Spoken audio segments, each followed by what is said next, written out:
All right, hello. Welcome to the weekly Inside the Lab, weekly live show, if you will. It's a little rough around the edges. We should have just named it. This, vlogcast is yet to be named, but I'm Terrence, your host here of Inside the Lab, and I had to flex our live stream from normally they are on Saturdays. If you're new here to the channel, or if you're new here and you're watching on the live stream, normally our weekly show is hosted or it's held on a Saturday a little later on towards the day, but I'm experimenting with the times here to maximize the reach to our global friends and fam that are all over the globe. Which we're going to give it a little bit more time for more friends and fam to join us. But right now I am here in Maryland. For those of you who don't know, it's Maryland, and actually right now I'm in the middle of a snowstorm or a snow blizzard. So that's interesting. Let's see what kind of Monday Mother Nature wants to bring. But yeah, it is snowing here on the East Coast, so no surprise there. It's supposed to snow all the way up until Tuesday. Also, I do want to apologize for flexing the live stream again. I had to do it last weekend, but going into February, things are going to be right back on schedule, right? And the show will be held on its normal time, or what most of you are used to here in the community. Let me jump over to the chat. I see my friend Anthony is in the house. Sparta Rules 1993. What's up, brother? Sparta Rules says, "What's up, brother?" And I say, "What's up to you too?" A fellow Californian, right, in the house. But and again, Sparta Rules. I was just mentioning that it's snowing here in Maryland. I know that's something Californians aren't used to, but yeah, I'm actually not a fan of the snow. I don't like the snow at all. Maybe I should, move to California or somewhere where it doesn't really snow a lot. But not a fan of the snow, not a fan of the cold, unless we're overclocking or just in general. But I also wanted to mention that this live stream on top of our normal topic, which each live stream is topic oriented or topic centric, which here recently most of the topics have been on subjects that most of us are well versed in as far as here in this PC gaming community. But we're still trying to reach and welcome, newer members into the community as well, or inexperienced builders or inexperienced enthusiasts who are just not used to working with PC hardware. Maybe they're switching from consoles, right? Excuse me, but this is the 20th live stream, so this is like a light celebration, if you will. But yeah, this is our 20th live stream here on the Inside the Lab channel. We started going live, or we started the live vlogcast show. I believe it was last September, and here we are with the 20th live stream. It may not seem like a lot to many other experienced or seasoned veterans, but I still very much am only under 2 years here on the platform, and to me, it's a pretty big accomplishment, along with another goal that I'm on track here on the channel, and that's to reach 100 quality videos. And by quality, I mean videos that offers some form of value, right? But yeah, and if you're here on the replay, shout out to you. Shout out to our replay viewers as well. Another reason why we try to make sure our live streams here have a topic that can offer value to both live viewers here, like those of you who are with us right here, right now, and for our replay viewers that are also could be watching after the fact or once the show concludes. Shout out to our replay viewers. Our live streams normally do go a little long, but this topic is a little refined, a little mainstream. So, and it kind of builds upon what's going on within the current climate of the PC market in terms of global shortages. And we're not going to beat the dead horse here, right? I hate using that analogy, but we're not going to go down that path and talk about it, because we talked about it in the last past couple live streams a great deal. But here's one way, or we're going to talk about multiple ways, especially during this live show. So be sure to stick around. We're going to talk about different ways you can, you know, or what should you do with your old PC hardware, either if you don't want it sitting up collecting or sitting around collecting dust, or it's valuable, it's valuable, it's working, and so you want to try to get something out of it, right? Well, that's what we're going to talk about here in this live stream as more friends join in. And when you do, tell me where you're watching from, if I haven't had the opportunity of talking with you on previous live streams. Tell me where you're watching from. Tell me what's going on in your neck of the woods. If you're maybe on the East Coast or within the tri-state area where I am, maybe you're dealing with some inclement weather as well in the form of snow. Sparta Rose says it snowed a week ago up at my old home in SoCal. Oh, okay, nice. I stand corrected then. Awesome. Yeah, but I am not a fan of the snow. And I see shout out to our moderator Kimberly says hello and welcomes everyone to the live stream. Yeah, awesome. And yes, definitely remember to hit the like button.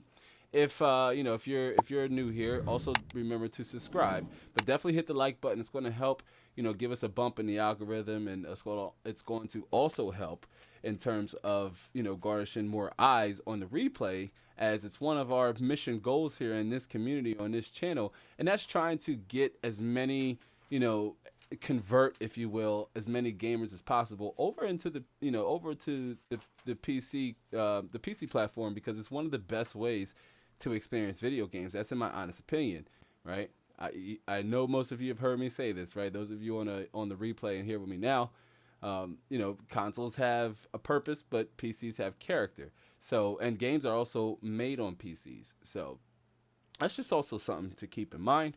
But yeah, so we're going to talk about all of those different things here in this live stream. And again, as more friends and fam join on board, tell me where you're watching from. Tell me what's going on in your neck of the woods. I see we have XLRA Gaming, formerly known as RTX On, says, greetings, ladies and gentlemen. And XLRA Gaming, welcome to the live stream. Thanks for joining in and joining us for this, once again, flexed live show.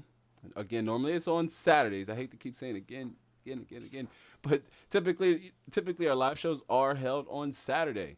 But I'm experimenting with the times here to see what again works out for the majority of the community or the audience here, and that does not rule out, right? That does not rule out also doing maybe like another supplemental vlog show or a shorter live stream, right? To those of you who couldn't make the normal weekly live Q&A show, maybe you can tune in for the alternative show.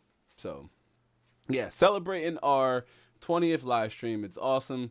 It's amazing. I have had the opportunity to just not only try to share as much helpful information as possible, but to also learn from those of you who've come on to the live stream, right, and have shared your shared your experiences and, some of your struggles and challenges or any issues you might have run into along your PC enthusiast, PC enthusiast road.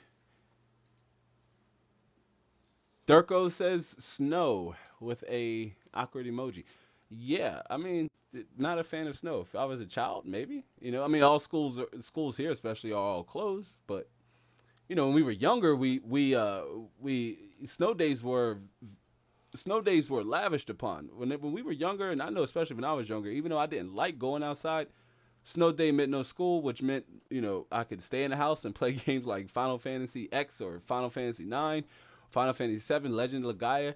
Snow days just open up the day for me to play like long form games like JRPGs.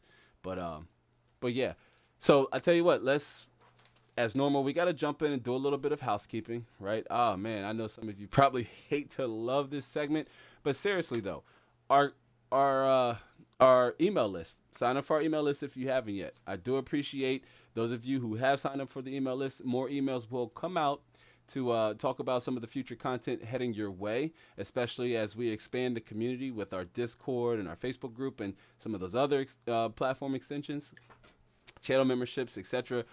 We have a lot coming up for 2021. It's going to be exciting times, y'all. So be sure to sign up for the email list. It's something I'm trying to grow parallel with the channel, if you will. And that way I can have a direct form of communication with the community. Should, God forbid something happen to the channel, but should something happen to the channel, at least I know I am able to communicate directly with our core audience. If we can keep the movement, we can keep the magic going. Unity does start with you that are here right now with me, all of you, right? Unity starts with you. So it's free to sign up. You can always unsubscribe should I not be deemed worthy enough to finesse your inbox, right? Always easy to unsubscribe down at the bottom of each email, but totally free. Just tell me your first name, your email address, so I know where to send, send the content, and what to call you if we haven't had a chance to exchange names over on Twitter or Instagram. Right, and then we have our beloved merch store, which more merch. I've been designing more design. I've been designing more designs. I've been designing more merch, right? More graphics for the merch store. So do keep a lookout for the official merch store with different apparel, different soft lines, different hard lines, some more meme edition shirts and what have you. So yeah, it supports the channel directly. I'm not monetized here on platform, and aside from offering local services, this is some of the ways that I am able to monetize the content and to create and to continue to create content. But definitely just check out the Inside the Lab merch store. Always some awesome stuff to browse through there. Have items for both ladies and gentlemen, right? Because I know the majority of this community is male, but we do have some female viewers out there in the wild. So there's a little bit of something for everybody at the merch store. So definitely give that a look see. And then last but not least, our website, which is also going to come with updated content for the 2021. Most importantly, starting with the blog page, right? Our community blog, which also is going to feature guest posts from other people in the community, right? And just those that I know off of the platform that also dives into the world of PC gaming. So all awesome stuff there, right? You can find the links down to each one of those pages down in the basement, aka the description box, right? You can find all three of those links down in the description box, or there will be a pinned comment if you're here on the replay. There will be a pinned comment down in the comment section to where you can find all of those links. Don't head there now, though. If you're here with me right now, like, don't head there now. And even if you're here on the replay, don't click off the live stream, don't click off the link. Hang around, wait till the show concludes. You can also find some pretty interesting content if you're not familiar with the channel here. I know most of you have seen some of our most recent videos we published on the channel, because I've had the pleasure of conversating with you about the theme of the video, or the theme of or the story, or the message, if you will, of the video. Most importantly, with the recent one being the unboxing of the RTX 3090. Awesome graphics card, which another reason why I had to flex the live stream till Saturday is because I've been testing the RTX 3090 with the configuration that I have on the test table right now. And if you stayed around to the very end of the unboxing video, or the RTX 3090 unboxing video, you kind of have an idea, or at least I hope that the goal was to kind of give you a spoiler at the end, in classic style, of something that I've done before in videos from last year. It's something that I like to keep doing going forward, to kind of like a reward, to reward some of our loyal viewers that enjoyed the content so much that they stayed around to at least the very near second, till I can at least catch your attention one more time with that last act of randomness, if you will, if it feels like it. But there's always typically 2 to 3 Easter eggs, or 2 to 3 clues at the post video clips, if you will, at the end of each video. So if you stayed around to the very end of the RTX 3090 unboxing video, you kind of got an idea of what is coming next in the review video. Or I'm gonna go ahead and call it a series. It's more than likely going to be a series, right? Because there's so much to cover. If I did it in one video, it'd probably be like a 25-minute video, like a 20 to 25-minute video. But we're going to start out with the most important numbers in the review. So I hope to have that video published sometime in the middle of next week. But I have found myself enjoying a lot of the games that I have been benchmarking, so that's fun too. Let me jump over to the chat. I see XLR Gaming says merch is looking good. Thank you. I definitely do appreciate that. And by all means, I don't want to pressure, nobody is forced to buy merch, right? It's there should you want to support as an option. And even then, if you don't find something that's on there now that maybe fits your style, that's okay too. I'm going to start taking recommendations, and I'll probably hold some form of contest a contest, if you will, to where people can submit different concepts or different graphic concepts related to the PC gaming community, and maybe win some form of some form of prize. So be on the lookout for that. But yeah, thank you, XLR Gaming. The merch is something I definitely plan to upgrade and improve upon going forward in 2021. So yeah, so back onto the topic or the subject at hand, and that's what should you do with your old hardware.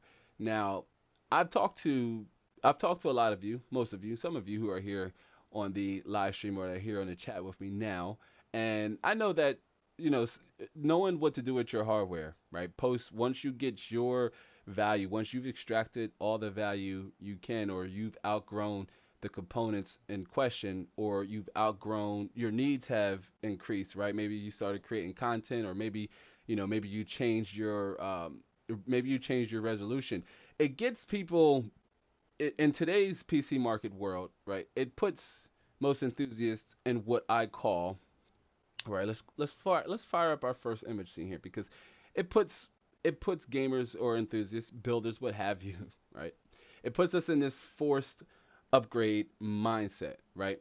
Because it seems like even the best of new hardware, in terms of, say, especially in terms of graphic cards, right, in the graphic department of PC gaming, in terms of new hardware, right, it seems like they're becoming obsolete faster and faster these days. But we got a saying around here, you know, old doesn't necessarily mean obsolete. If it's still working and it's still perfectly functioning, fine. It may not be it may not be better, or it may not be a better option to what's available on the new market right now.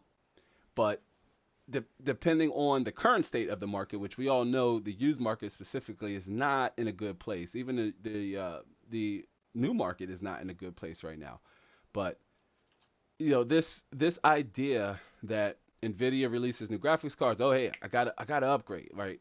And that's just not always the case. It depends on, has your needs changed since that new component has become available, or since that new component has become, or that new component was revealed or launched or announced. It seems like more recently we're dealing with that more specifically, and that's these newer products are essentially paper launches, right? We get the fancy keynotes, and that's fine. Dr. Lisa Su comes out on the stage, and Jensen comes out in his kitchen, and they're sharing these specifications and what have you, and the performance gains and the new technologies and machine learning features that are coming on their graphic cards. And here comes launch day, and guess what? They're nowhere to be found. I am going to repeat this story just in case you're here now on the replay, or you're here now with me on the live stream. And that is, I tried to procure an RTX 3070 midnight on launch day, 11:58, 11:59. I even tweeted about it before I was up and hitting refresh on the page. And now, as soon as 12:01 struck, 12:10, I'm browsing around. I couldn't find it. It's out of stock everywhere, but they're available on eBay, like picture in hand. I'm like, how is this even possible? Like, what is going on? But that, I guess that's a poor example, because that's not necessarily an example of a forced upgrade mindset. It's more so what the condition of the new market, and as far as how the manufacturers, chip makers, are essentially launching paper products, if you will. XLR Gaming says, what about super chats during the live stream? That's actually a fantastic question, XLR Gaming. Once super chats are enabled here on the channel, I will have them enabled here for viewers. And I also want to try to do something fun, like maybe like every time we have a super chat, maybe I'll play a bell, sing a song, do a dance, like we have with our like milestones, something to that extent. But I do plan on enabling super chats here. I see super chats, and I've given them out to creators myself, in terms of if their content has entertained me or informed me, it's helped me solve a problem, and I want to tip them, or I want to benefit them directly. Super chats is a great way to do that. So I do plan on upgrading. I do plan on enabling super chats when they become available, though. Excellent question. So, but yeah, again, it's with new hardware that announces and releases, it kind of puts us in this forced upgrade mindset where, like, Even for a split moment, you might think, oh man, I'd really want that new, 11th generation Rocket Lake CPU, or the 16 core 5950X, 6800 XT, 5700 XT. Depending on your situation or your needs, you may or may not need to upgrade. You may not need to be in that forced upgrade mindset that we like to call. But let's say, you do have a hardware that you're ready to get rid of, or you're ready to just say, you know what, I'm tired of these parts collecting dust. I want to even see if there's any monetary gain I can accomplish by selling them, or I just want them. I want my space back, right? These products are just taking up space. Accelerate Gaming says marketing has really dug its claws into the mindset of gamers. I really do think the entire mobile gotta have it mindset of the cell phone market. They see Apple and what their customer base and that, and that's actually a very good point you make, because the cell phone industry is probably a perfect example of a forced upgrade mindset, right? And using the iPhone as an example is almost certainly true, because iPhones, for the most part, release annually, and one would imagine, well, and it's not a calendar year, it's like a fiscal year, their release. So your phone is almost less than 12 months old by the time you're presented with a better alternative, or a faster alternative, or a faster option. And so, it puts the cell phone user into that forced upgrade mindset, to where like you think you need to upgrade to the latest iPhone to have the best, when essentially, apps necessarily, for the average casual end user, the apps and their performance, or performance wise, how well they perform and how much power and battery life they extend, re- remain the same in between cell phone launches. They really don't change, right? Most people are going to browse their phone on Facebook, maybe check email. Maybe you're a mobile gamer, a casual mobile gamer like myself. By casual, I like to, I play mobile games to kill time, right? We talked about that last week. Now, we're not going to dive too deep in that, because yeah, we talked about that last week. And XRLA Gaming says Nvidia and AMD, for the matter, would love a slice of that to rub off on the gaming community. Yeah, I mean, it would do wonders for their bottom line. It really would. But the cell phone industry, I think there's a little bit. It's in my opinion that there's a little bit more planned obsolescence in the cell phone industry. I know it's an illegal tactic that manufacturers are supposed to avoid, but that necessarily mean that they don't, right? Apple just recently, I believe it was a couple years ago. I could be wrong. Somebody, feel free to, if you're here on the replay, or if you bounce back here in the chat, correct me if I'm wrong. But it was Apple. I think it was about 5, 6 years ago. Suffered a lawsuit outlining that very thing, where they were nerfing the batteries through updates, forcing people to say upgrade their iPhone. Which my understanding was, for the longest time, especially when I had an iPhone, was they lasted. You didn't necessarily need to upgrade every year. Like I myself was on a every other year upgrade on like the S upgrade path.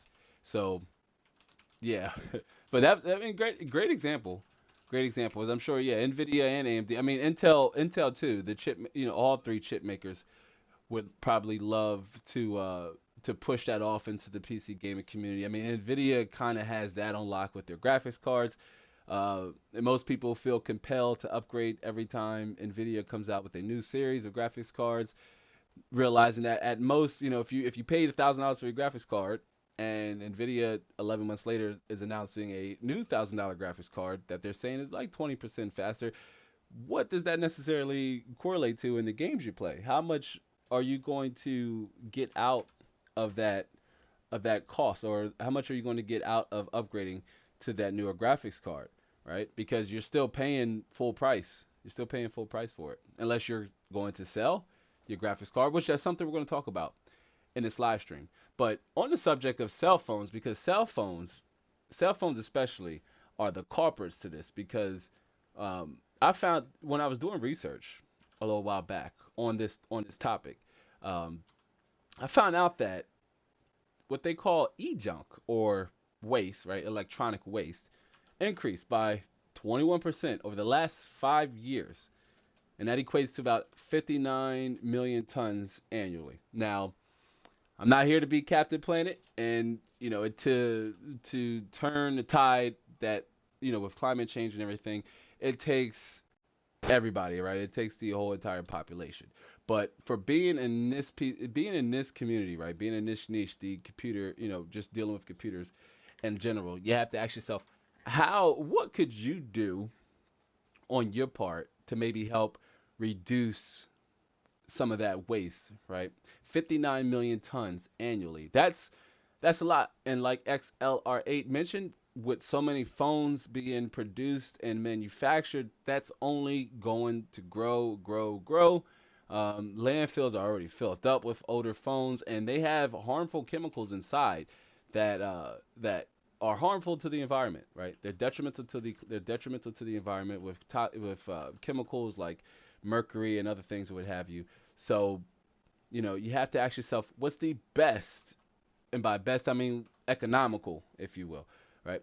What's the best way to get rid of your old components, your old hardware? And this isn't necessarily limited to just just computer parts, right? Another example that we just mentioned, cell phones, right? Cell phones are a big one. Most of us probably, I mean, I know here in my household, we probably have something like 10 old cell phones laying around that I, preaching to the choir here, or I need to lead by example that I need to make sure that they are properly disposed of and properly recycled, if you will, if they're able to. Now, again, this is something we're going to talk about further down the live stream, and that's ways you could go about doing that if that's an option you wanted to have. If you wanted to, get rid of your junk or get rid of your waste responsibly, if you will.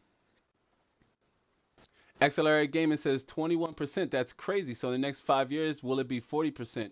Wow, I didn't know that. So more interesting is in the next 5 years, it won't necessarily double because it's growing. So I'd imagine by the next 5 years, it'd probably be 45 to 55%, closer to 60%, with its rate, because we're still manufacturing, we're still producing, and newer hardware, if you will. I'm sorry, like tablets, cell phones, laptops. Those are still coming out every year, and then you have older hardware that are failing, and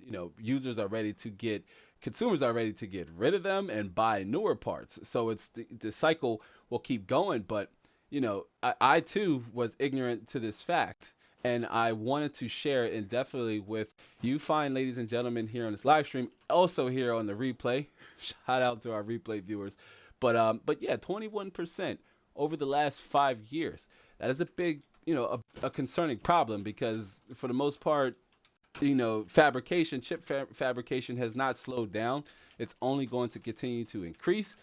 The gaming industry within itself, my gosh, I'm not sure the exact number, but the gaming industry is growing within itself, one of the fastest growing industries, in the market. So you factor in hardware like Stadia, newer consoles, and then even older consoles, and even older consoles prior to that, and cell phones, S8s and S10s and S12s and iPhones, let's say 8 all the way up to whatever out now. I lost track after Pro Max.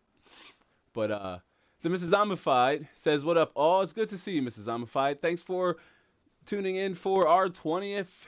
Maybe we need a horn for every time I say 20th. That was a horrible horn, by the way. But Mrs. Zombified, thanks for joining in, and thanks for tuning in to our, once again, flexed weekly live stream here, where we're talking about some ways, or what's the best, and you're going to hear me maybe repeating. There you go. 20th live stream anniversary. But we're talking about some best, and my best, I mean, economical ways you could go about to get rid of your old hardware. And when I say old, I also want to note that I don't necessarily mean, like old. I more so mean unused. So it's really just a poor choice of words, if you will. And our moderators welcome it in, Mr. Zomify. That's what's up. And XLR Gamer says, "I'm doing my part in e-waste with a closet full of dual cores, Celerons, and Core 2 quads." Yeah, I mean, better than sitting in a landfill somewhere or adding to the adding to landfills or taking up space in landfills. But I mean, that's awesome, and that's something we're going to talk about XLR gaming, and that's what you could possibly do with some of those old dual cores and Celerons and Core 2 duos or Core 2 quads. Man, that's some dinosaurs in that closet, but all awesome stuff. Right, but yeah, each and see that's one person. So you imagine multiplied by the millions and millions of PC gamers and consumers who have accumulated hardware or accumulated junk, and these things are sitting in a landfill somewhere because less than 20. Here's another, to blow your mind a little bit more. If you thought this was, this was shocking, right? If you thought this was shocking, 21% over the last 5 years, right, and 59 million tons annually. Less than 20% of that is recycled properly, right? So some less than 15 million or something to that extent, 15, 20 million, less than 15, 20 million of that recycled waste or that waste is even recycled properly. So you're like, wow, where's the rest of that? Where's the other 80% going? Well, it's going in a landfill somewhere. It's going unused or, it's taking up space. It's just no bueno, fam. It's no bueno. So again, when I say what are the best ways you could get rid of your old parts, old meaning unused, like XLR8 Gaming's example, where he says he has a few older CPUs sitting in the closet, and hey, XLR8 Gaming only told us what CPUs they have. He might got something else in there too, maybe some old, maybe some old coolers or some old heat sinks or something like that. Extent. If you like me, I got a lot of heat sinks, sitting around from old, old CPU coolers, old fan coolers, but. But yeah, and those things are recyclable, right? Like those are recyclable metals that could be reintroduced in other ways, right? And recycled responsibly. I kind of want to put that in quotations because again, I'm not here to force it on you, right? I'm not here to preach and point. I'm just pointing out that what are some of the best economical ways to get rid of your old parts, right? Like that is the theme of this live stream because I was inspired by, some of the older hardware I have myself lying around, and that my wife, in her college studies, she was doing in her one of her, I believe it was environmental. It was an environmental class. Thank you. It was an environmental class where she had to do various different kinds of experiments and ways that simulated ways that could benefit the climate in real time. And I too kind of piggybacked and was just following along the lesson because I found it really interesting that I said, hey, you know what? I love computers, right? Most importantly, when you see, like, if you were a mechanic, let me switch back here because I imagine mechanics, when you go to the graveyard, it probably breaks your heart seeing some of those older cars that are just not being used no more. They're junk, they're scrapped, but at one point in their glory days or in their heydays, it was a beautiful, machine, right? Cars are machines, and so are computers. Computers are machines too. And so same thing when you see a landfill or you see older recycled parts, you're just like, man, could some of these parts have been recycled economically? Could they, are they all faulty, or was it just one of them things where person got rid of it, got tired of it sitting around? So, again, the reoccurring question or the reoccurring theme, as I see XLR Gaming says, "Ow, I got it, homie," or "How I got it, homie." Ha ha. I'm taking it up. Oh, I guess what I said about having a lot of stuff in your closet. But but yeah, the best economical ways to get rid of your old parts, right? Because it extends beyond just recycling them, right? As I go for, if you didn't see it, 21% over the last 5 years has increased by over 21%. E-junk waste. That's just not computers. We're not just gonna point the finger and blame our beloved industry, right? No, it's not just the computer industry. It's not just enthusiasts. We're not taking up all the landfills.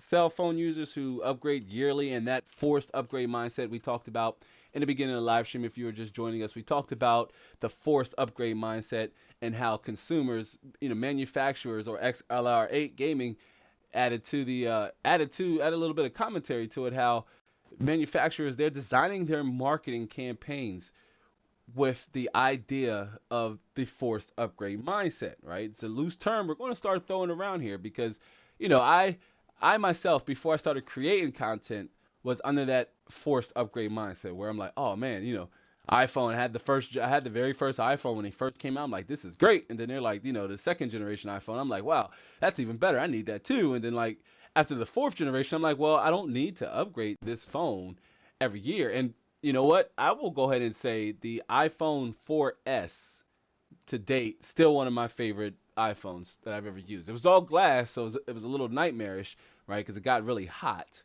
and if you dropped it outside of a case, and in some cases in the case, you were having a very bad day that day. But it's not just computer enthusiasts. It's not just PC gamers, cell phones, just all different types of e-junk or electronic waste is what it's mostly referred to, and that's also including monitors and TVs. So, and those things, I mean, once they break or once they die, there's no getting around that, right? Monitors and TVs. It's most of us we're gonna push it out to our curb, right? If your county offers trash pickup, right? You're gonna put it out to your curb. You just want it out your way. You're gonna get rid of it, and that's okay too. But there are economical ways to go about that, right? Especially to help, even if we could put a small dent into this growing number here, 59 million tons annually. So yeah, just just something to point out. But what could you do? Because it really extends beyond just recycling them, but it very much is a good start, right? And if you're just joining us, do tell me where you're watching from. Let me know what's going on in your neck of the woods. It is a cold and dreary Sunday here in Maryland. Excuse me while I take a sip of agua. But it's a cold and dreary day here in Maryland, and it's snowing. Go figure. I'm not a fan of the snow, but yeah. So, what could you do, or what are some ways you can go about getting rid of your older parts? We kind of talked about them, in the beginning of the live stream up until this point, but now let's go a little bit deeper into each subject or each category. With the first one being most likely probably the not favorable or one most people don't go, but it very much is an option. XLR Gaming says, I've seen artists doing a lot of reusing and repurpose, taking stuff, making art with it, or maybe a new item out of several old busted ones. I think that's really cool. And you know what, that's a good point too, because I've seen on Pinterest, which Pinterest is an awesome social platform to be on, especially if you just want a variety of different content. That's just, it's thrown at you really fast in an elegant way. But on Pinterest, I saw different different styles, different art styles with older components like keyboards and monitors and things of that mouse, like mice and CPUs. I know some of us, we see people put CPUs on keychains, but CPUs are a little sharp on the four corners. So if that's something you want to do, maybe edging or sawing off the each corner so you're not getting poked and pinned in your pocket. But some people will drill a hole through their CPU and rock it like a keychain. I have CPUs laying around, like the i7-940 here, right? I mean, like this CPU works fine. I did one video more specifically on this CPU, the i7-940, and I mean, it works fine. There's nothing wrong with it. It's a little outdated, but 4 cores, 8 threads. Although I checked on uh, the Steam survey, which I understand is not indicative of the PC gaming community in its entirety, because you can opt out of the survey. But 4 cores, 8 threads, still very much the popular option, at least among Steam users who have opted in to partake in the Steam survey. But I too have seen pretty interesting artwork and different things done with older parts. But here's one alternative you can go, which most of us don't think about, and that's donating them to a charitable organization. Now, I'm all for giving back to the community. Once I'm able to grow this community a little more, doing doing doing fundraiser live streams, right, with the Children's Hospital and a organization that's close to my heart, and that's with children with special needs and adults with special needs.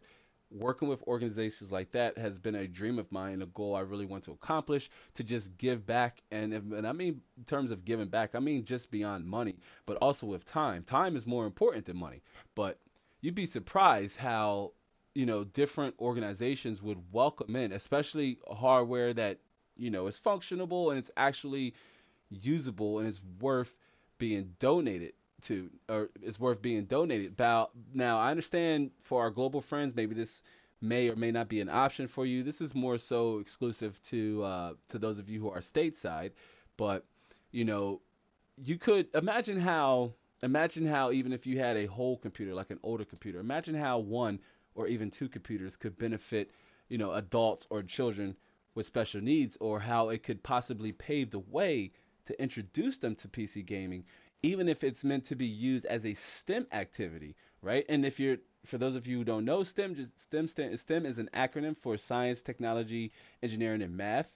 It's part of it's a curriculum. Mostly you find it in early education, but it's becoming more popular here in the public school systems. A little difficult and challenging to implement, given that most of the schools are operating virtually.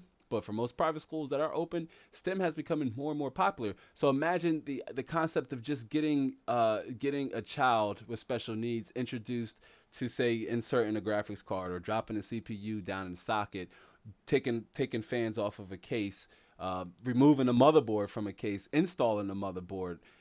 It could be huge confidence builders, even if they are just able to work with some of these older parts that, you know hold up aesthetically, and they're not falling apart and they're not leaking and they're oozing and things like that. Our moderator says that is really cool. I repurpose and reuse a lot of items in my classroom. We sometimes use either nature or recyclables for art projects.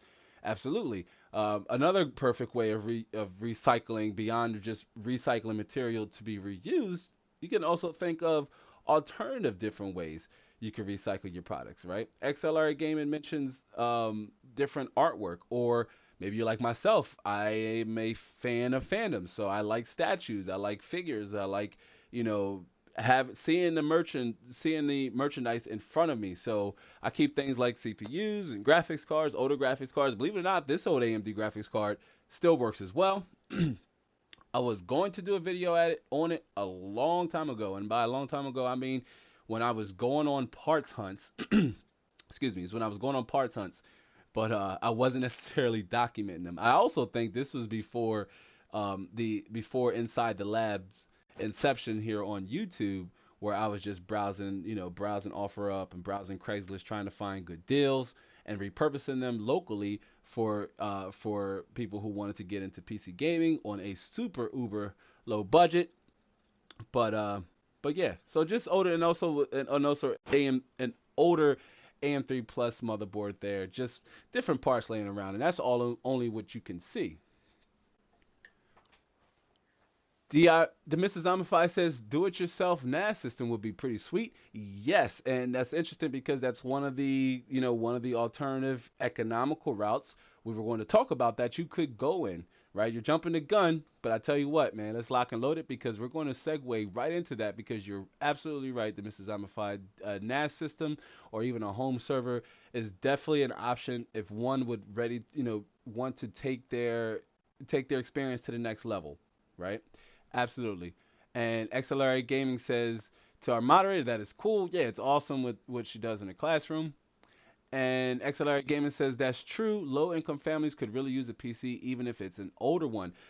This is especially true, and this extends to different parts of the globe and the world. Like I myself, I'm pretty sure I've shared this enough times, but I'm going to share it again. I myself am that person that come from a low income family, or a single parent family. I was raised by my mom, and she also raised my two sisters, and we definitely experienced our fair share of poverty, unfortunately. And I myself, as a kid, would have loved and benefited if, we were able to link up with an organization that could have, supplied us with a computer. I didn't get my first true gaming computer, if you will. It was a gateway until maybe like 2001, and it was very much not centered around gaming. But I tried my darnest to get that bad boy to run.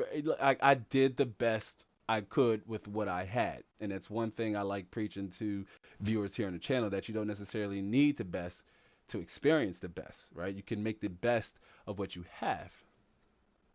And accelerate as that people were really hurting going virtual school without access to technology. And that is true. And I don't know how it is for other public school systems here in here in America, but our county, or my state, Maryland, if you will, in my county that I live in, they've done a pretty decent job with supplying Chromebooks to all of their students. Even when my daughter's Chromebook was failing, and she needed a new one, and it was just like it was quick, right? We called the school and they said, okay, well, you could come pick up your replacement tomorrow morning. What time works for you? And I was like, oh, that's interesting. Like they're able to do this. And by if we could afford, like, I do not want my daughter to do her virtual on her computer, because I know what that would turn into, right? Like if you have kids in that age where they are of a gaming age, you know what I mean. You know what I'm saying. So I wanted her to do her work separate from her entertainment device, and that is her PC. She does have a computer in her room, and I really don't see her as much. Only when she needs to has any issues with the computer, right? But yeah, all good stuff. All good stuff. And it's also good stuff to donate. There are some tax benefits. I'm not a tax professional, so that could also vary state by state. But there could be some tax benefits, especially if you're able to head to a Goodwill, right? One of the I said Goodwill because Goodwill is one of the largest known here in the states, and maybe even worldwide. But Goodwill is a nonprofit that helps not only empower local families by offering, household goods and items like clothes and dishes, but they also employ people back into the workforce who maybe hit a rough bump along the way. So it goes beyond just maybe getting your usable and functional parts to um, to maybe say another end user, right? You could very much be supporting the Goodwill by also supporting that individual through employment. I bought a case from a local Goodwill here, where I live, and it was on a day where the Goodwill was running, I believe it was a 50% off or 70% off the ticket price, and it was a Corsair Air S540, I believe it was. It was a case, and I did do a video on it, and I do want to publish that video because it's more so about the benefits of going used here in 2021, when and if you can find these particular parts. But I paid a little under $30 for this case, and it came in the original box. It didn't have any case fans inside of it, but I thought it was a pretty good deal given that all it needed to do was be wiped down. So, this is not just, oh, I have some broken hard drives, or this monitor won't work, or this graphics card is old. It goes beyond just recycling them. Like, you can donate them, and there is a good chance that it will be able to benefit low income families, or just those who, myself, I like shopping at the Goodwill. I'll browse through there. Sometimes you can catch a good deal like that case I found. I really got to publish that video so I can share it with the community. But it's a good looking case, and I paid $35 for it. So it's just important to note, you can benefit, or you can pass that value down to another user. So donating your old parts, especially ones that work. I want to stress that, right? Like, you might have an old 24-inch monitor, old 24-inch, maybe 1080p monitor sitting around that you don't use anymore, and instead of throwing it away, you'd be surprised that, hey, you can donate that monitor. Goodwill sell it at an affordable price, and maybe somebody who can't afford a new monitor can capture that used price to performance. You're still practicing what we like to call around here that use price to performance, right? Getting the most out of used parts when you've already exhausted the benefits. So donate to a charitable organization. Call up. What I recommend is research, research, research. I can't stress that enough. But do your research. Call up some of your local organizations and charities to see if they could benefit from some of your old hardware. Tell them exactly what you have. Tell them exactly what the conditions they're in, and you'd be surprised. They may be willing to take it off your hands, and also you may be able to get a tax write-off or a receipt that you can then write off on your taxes. Again, I'm no tax expert, so that could vary state to state, but yeah, definitely an option. And now, like the Mrs. Zombified says, you could do a DIY NAS, right? Or you could build a you could put together, like cobble together a basic computer to use as a home file server. Now, a home server doesn't require high-end parts, right? It really doesn't, and it will provide you with an abundant of space to store any extra data or any important data that you may have that you don't want to be, reserved to just your core system. And this kind of goes hand in hand with handing it down to a family member or close friend. Let's say you have a younger brother. I myself, I have no brothers. I have all sisters. So, that was a fun journey. Actually, let me switch back here because it actually wasn't all that bad, because when it came down to the consoles and when we got our first computer, all those things were in my bedroom because my sisters were uninterested in it. So it meant more time for these consoles just myself. Like, I really didn't have to share with them once, after the first Sega, right? Once after the hype of Sonic died down and gaming started becoming a little bit more casual or niche, right? So yeah, I just wanted to add that. Just wanted to add that. But yeah, I mean, a home server doesn't require high-end parts. It really doesn't. And especially if you're able to hand it down to a close friend, you'd be surprised at how much they would appreciate that. Computer parts are not cheap, right? But depending on what it is, it could benefit your friend, right? Your mate, your partner, what have you. It could benefit them, right? And if you're in a large household, right? If you have a large family, let's say, that the monitor example, for example, the monitor, let's say the monitor may not benefit you, but let's say you have a younger sibling that could benefit from having a second monitor to say do their virtual work. Maybe one monitor where their teacher or their instructor's up, and then maybe they have a second monitor to do their work, right? It's all about repurposing your older hardware. In a nutshell, right? It's all about repurposing your older hardware, rather that be for art, rather that be to, extend its lifespan and to pass those savings on down to the next person. These are all just general paths you could go in, right? To economically get rid of your old parts. It really, the benefit for you could feel good about yourself for helping somebody. You cleared up space, which, if you're like me, that's one of the reasons why I almost certainly start to go on like a quick purge, right? That's just to free up space, because I do appreciate space. But there are economical ways you could go about them. We talked about the first one, and that is donating to a charity. Second one is you can hand it down to a family member or a close friend. If you keep it within your family, or you keep it within your household, you can build a DIY NAS system, right? Essentially a home file server. Okay. XLR Gaming says tax advice. You heard it here, folks. Yeah, right, right. Come on now. I do my own taxes though, but it's so convoluted going from state to state dealing with taxes. Yikes, man. It could be a big headache. And while we're on the subject of states, a third option you can go in. Let's say, you're ready to just get rid of the parts, right? Let's say you have some old hard drives laying around, and they don't serve any purpose, right? You're just done with them. Well, you can recycle them. We talked about how the 21% of electronic junk and waste has increased over the last 5 years, 59 million tons annually. Less than 20% of that is recycled. So it's not a matter of there's too much to be recycled.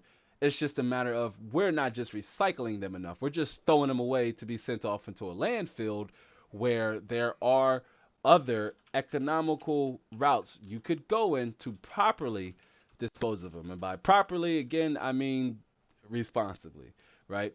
Now, if you're here stateside, you can look up recycling centers by your state and zip code. I did it myself. While they weren't necessarily close to me, and if I did have to make that trip, I would make it worth it, right? Like I would accumulate a lot of older parts or a lot of parts I have that I know I'm not going to use anymore. Either A, they're functioning and I know I'm not going to use anymore, which as a content creator, that's typically not a good move, right? You need hardware to create content around. So some stuff I naturally will keep around for future videos, even if they never come to fruition, right?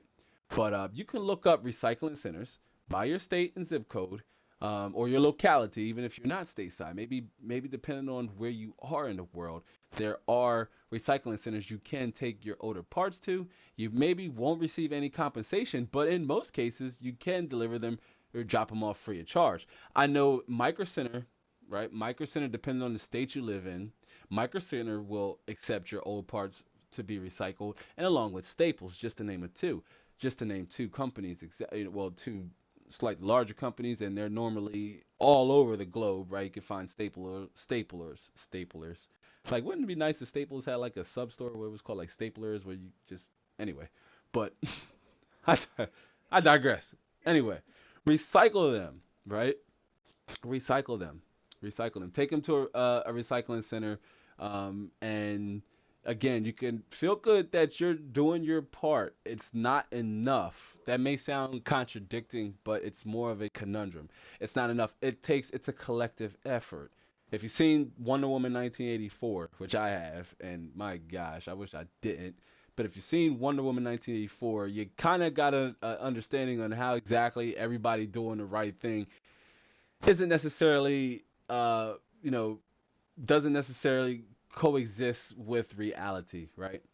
Yeah, in hindsight, everybody recycling their products is better for the climate, is better for climate, better for the world, better for our future generations. But is that enough to encourage everybody to do it? Not necessarily, but you can do your part. And I know we recycle weekly, right? All usable plastics, cardboard, what have you. We recycle weekly. We have, a recycling service that comes once a week here in my community.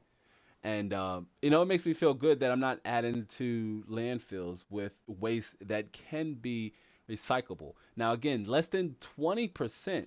Less than 20%. Tricion, I see Tricion just joined us. What's up, fam? It's good to see you, Tricion, on our Flex weekly live stream, weekly live Q&A. I did mention most of you who were here early on. I know you heard me, but I'm going to repeat it again for Tricion and anybody else who just joined on.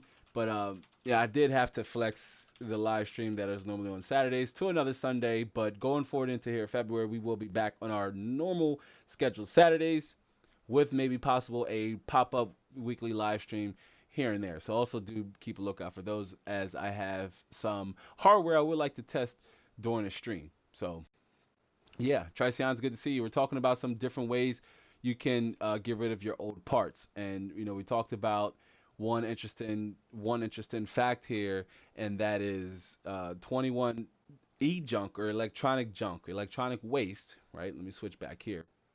E-junk or electronic waste has increased by 21% over the last 5 years to some 59 million tons annually.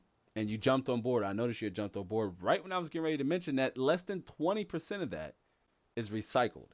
It's not a case where, we're not recycling enough, so we're accumulating waste. It's simply a matter of we're not doing it enough. We could do better. There's more we could do.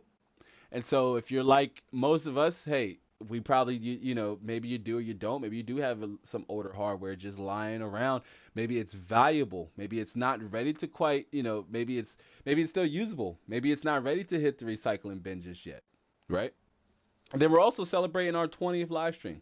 I also have to keep remembering to plug that because yeah, right. We got every time we drop the 20th live stream, we are celebrating our 20th live stream. And wow, I was so hesitant on going live here on the channel. I just want to interlude and share for a quick second. Yeah, originally the very first live stream we did, fam, that was the first time I had ever gone live here on the channel. I have gone live, or I went live on Twitch, on our Twitch channel, which if you're, if you're versed on Twitch, we do have a Twitch that I'm going to grow at some point here in 2021 and do more gaming sessions over there. But I did stream on Twitch, and a few of you came out. I believe Tricion, I believe you made a Twitch stream before, and I was just trying to get in my feet wet. I had no clue or no idea what I was doing, and it actually made me less hesitant and apprehensive to even live stream here over on YouTube, which this community here is more coveted than our Twitch community, because I appreciate every single one of you, and I engage with you on a regular basis, either here on the platform, over on Twitter, over on Instagram, going live. I think about the conversations, or even the opportunity or the chances of most of you coming in and conversating and just being able to share value or exchange value from myself to yourself, or from yourself to myself. I'm also here to learn and grow from you guys as well, fam. Like, that's part of the process, right? You can always be learning, always be learning. But when I to have made 20 live streams, to me that's an amazing accomplishment, me personally, and a goal that I said, you know what, if you can just start out with just doing 20 live streams, just commit to 20 live streams, you can maybe grow, and your next 20 live streams will be better than your first 20 live streams, right? And you get the idea, all the way up until we do it big and we celebrate that 100th live stream, right? 50 live streams, which we're not that far away. We got a little ways to go, right? 30 live streams, which is a lot, right? That's 10 more than what we have up to this point. The live streams normally take a little bit of planning. Um, I'm in the middle of my review of the Asus ROG Strix RTX 3090, so that's another reason why I kind of flexed this live stream over to Sunday, as I've been heavily involved with the benchmarks over there, on top of updating the configuration I've been using to review the graphics card. I see we got Damon Warren. Damon Warren's in the house. He says, "Remain teachable," and he says, "Appreciate you too, bro." It's good to see you. It's good to see you, Damon. Thank you for stopping by. I appreciate each and one of you. I definitely appreciate you. I appreciate our replay viewers that have come out and just supported the live stream. Um, Seldomly, but often the case, we do have engagements on our live streams once they've already been aired, which is amazing. And I'm all for leaving the live streams up for replay viewers. A lot of the YouTube gurus, if you're a creator, a lot of the YouTube gurus or YouTube coaches will tell you, to unlist your live streams, or to, take them down after they've gone up. And I respectively disagree with that, but to each his own, right? It's also okay to even trim your live streams, but I like to leave them up for just forms of long form content, to where if you really are interested in the topic and you're interested in the conversation and you want to know how it went all the way through, their live streams are there unedited for your viewing pleasure. So to be here to do 20 live streams, it's an amazing accomplishment, and I definitely look forward to the next 20 live shows, excuse me, as they continue to grow and as they improve in quality. I'm in the process of upgrading my internet package, my internet provider, so I can up my bandwidth and up my resolution. So a lot of different things going on in the background, and I do appreciate every single one of you who come out for the live streams, who takes a few minutes, even if it's 5 or 10 minutes or 3 minutes. You pop in and you say, "Oh, Lab is live. What's happening, Labs? Good to see you, Terrence. Oh, conversation. This topic, I'm already well versed. I know enough about that. But I want to hang in. I want to add value to the conversation. I want to see if there's maybe additional value I can maybe get out of it as a viewer." All of those things are bundled into the overall mission and focus of each live stream. XLR Gaming says, "Welcome, Damon," and our moderator welcomes Damon as well. And Tricion says, "Nice, gonna watch that vid because I may be building a PC with an RTX 3090. Oh, nice. Or a 6900 XT, but haven't decided yet." Awesome. For most of you know, yeah, definitely check that video out, Tricion. I know it's a little late where you are over in the globe, but definitely check out the unboxing video, as it's sort of a prequel to the, or I believe I believe you've seen the unboxing video. But the review video, I believe what you're referring to, is, yeah, I want to go in on this graphics card, and if you've watch my review of the 1650 Super. Speaking of, it's another graphics card back here. I mean, it it's in there, and it's been in there since that video. But when I reviewed this graphics card, if you haven't seen that video, or if you have, I do appreciate you. Hopefully you gave it a like or a dislike if you didn't like it. um, but the review, I plan on 2xing, my 1650, everything we did in the 1650 Super review. I plan on taking that and doing the same exact thing in the RTX 3090 review, and also possibly making it a series, as there's other areas I want to touch pertaining to graphics card that I necessarily won't cover in full detail in the review video, right? So, and also if you stuck around to the very end of that video and you watch the post video clip, right, my teaser at the end, then you kind of have an idea, of the direction that video is going to go in. But speaking of direction, the direction our live streams have gone and the direction of this live show is going has been an amazing experience, and I am so looking forward to the next 20 live shows, right? The next 20 live shows, or the next however many lives we do in between here, because our pop-up live streams will count, right? I know that's something I keep saying I want to do, and that's, do a pop-up live stream, but they will count. Especially I do want to game with you ladies and gentlemen a little bit more, so you can all roast maybe my horrible Fortnite skills. Although, full disclaimer, I don't know if Fortnite is as popular with everybody these days. I still definitely leave it in my benchmark workflow. But when I'm testing Fortnite, and I've been testing Fortnite a lot here in 4K, when I play Fortnite, I finish probably top 5 every time I play. That's no cap. Like top 5 every time I play. I don't know if that's saying I'm not playing enough ranked matches, or that I'm just that nice. But yeah, for the most part, when you're watching benchmark clips, because I do like to try to provide footage of the game captured. Now it's going to be captured into an Elgato 4K 60 Pro. I do like to share the numbers with the audience, but yeah, it's something I want to do more on our live shows going forward. But I definitely appreciate all of you who've sat in and spent precious minutes, here with us on the live show. And again, you've exchanged value in some form, one way or another, or ask questions and just overall just engage. And again, our weekly live shows, they're always open floor Q&As, or open floor ask me anything, if you will. I will do my best to answer almost all questions that come my way, right? If you want to know what my favorite basketball player is, a football team, my likes, my dislikes, some stuff I'm open to sharing. But hey, Ash, you never know, right? You miss 100% of the shots you don't take.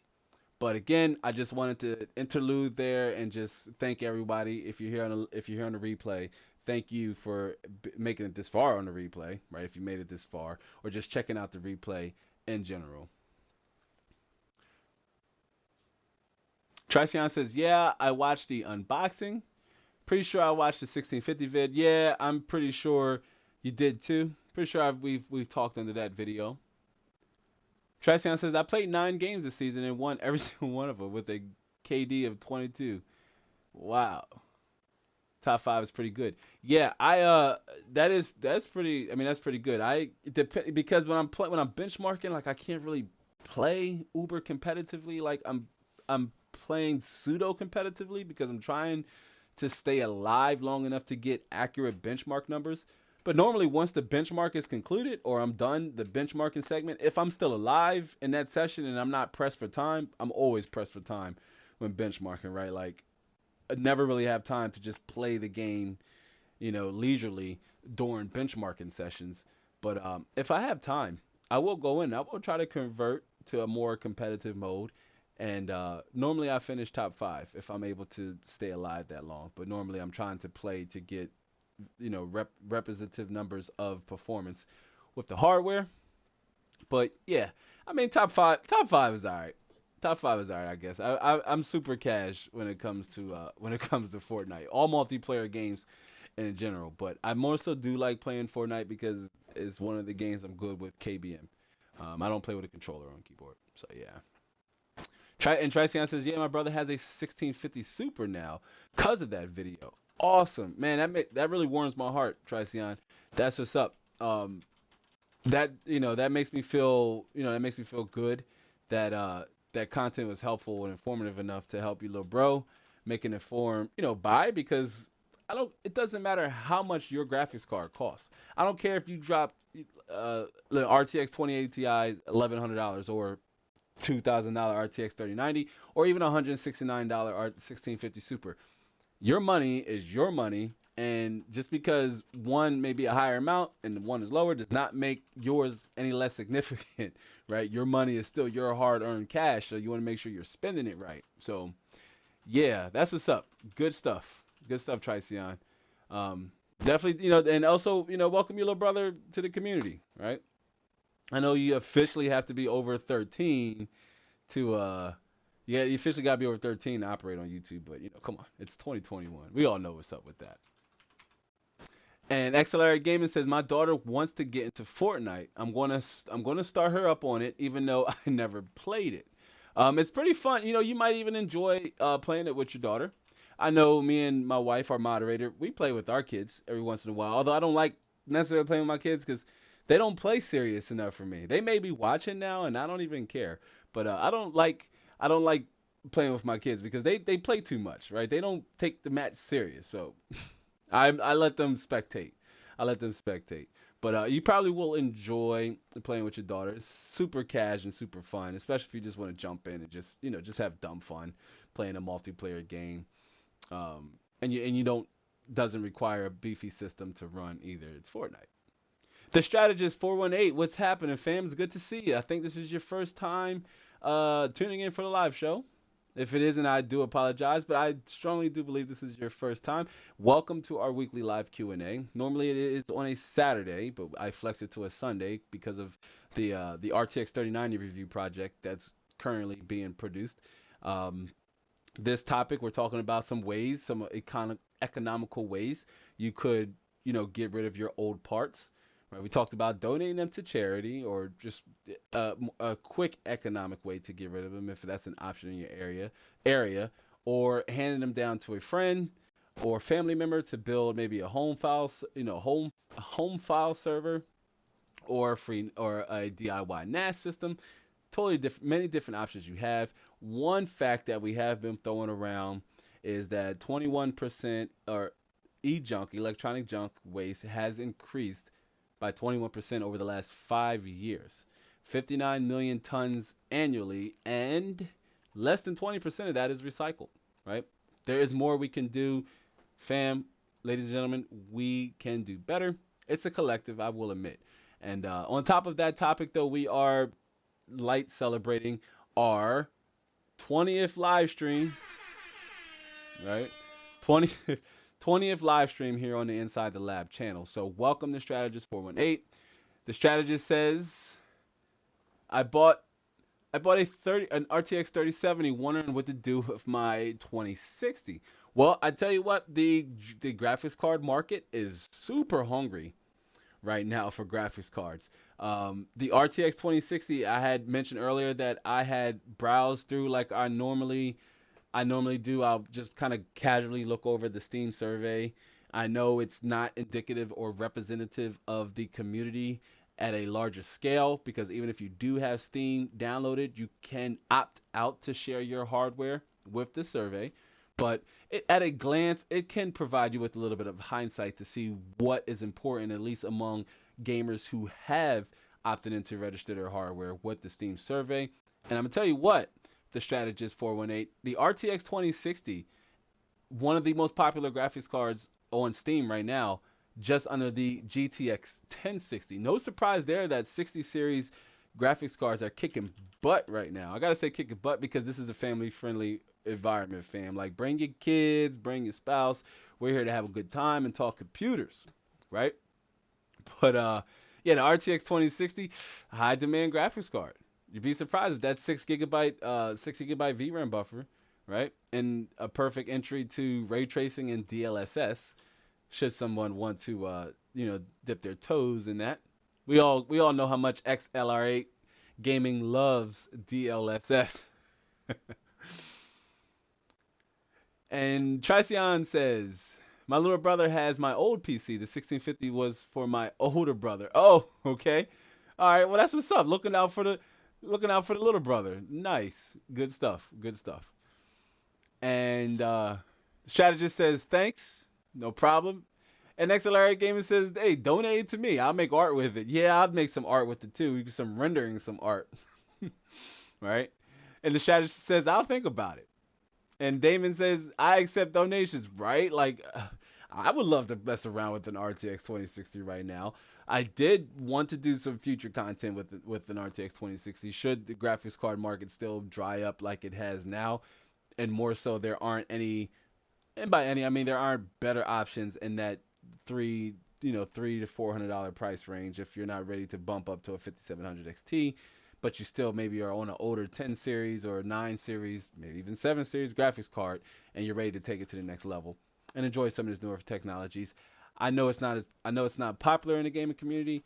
DLSS, it can wash up the screen a little bit. I prefer native resolutions, but in games like Cyberpunk 2077, it has been a welcoming feature to where I can just run the game in a higher fidelity and maybe try to find a balance with DLSS to maximize the frame rate. And ray tracing within itself really enhances the overall visual experience, right, with the game. It just really makes the game world more immersive, and it just puts you in the character. In my honest opinion, ray tracing is an incredible technology. A while ago, I did a ray tracing explained video where we used Metro Exodus and an RTX 2080 that I have to show some of the benefits of ray tracing, and that's maybe something we'll follow up with the RTX 3090. The strategist says, by the way, I just reinstalled Windows on an NVMe, and my gosh, why did I say on hard drives for so long, so much faster? Yeah, I mean, hey, hard drives have their purpose too. They're okay for long, what I call LTS, long-term storage. So that's like games you don't play as much, or you know, maybe you have some replays or other data or content maybe you want to store on your computer that you may not need to call as much. Hard drives have their purpose there, and in some faster hard drives could even very much serve a more budget-oriented system.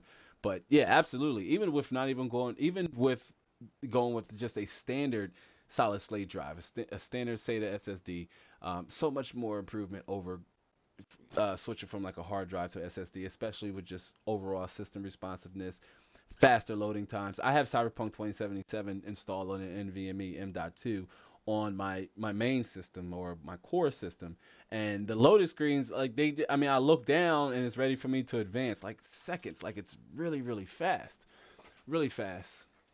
And Tricion adds to what the strategist was saying and says SSDs are amazing, dude. For years, I had to wait 5 minutes for my PC to start up. Holy cow, 5 minutes, Tricion, fam. Holy cow, bro, your computer was like this starting up. Look, you hit power and this is how it was going to get started. Maybe not. It's 5 minutes. That's a long time though. Wow. And like you said, now it's like 2 seconds if you don't count the BIOS thing. Yeah, but you can take it the next level and disable the BIOS splash screen normally in BIOS to even make the boot time or the load time that much faster into Windows. Some motherboards have the option to enable fast boot. Um, I normally always try to enable it on my motherboards, but I've just been desensitized by slower drives that everything just feels fast because normally I don't use hard drives. On my daily system, I do, and that's for like backing up or for using older content or older material in case I may need to drug up for new content or new material. I have like a 2 terabyte hard drive for that, and that alone.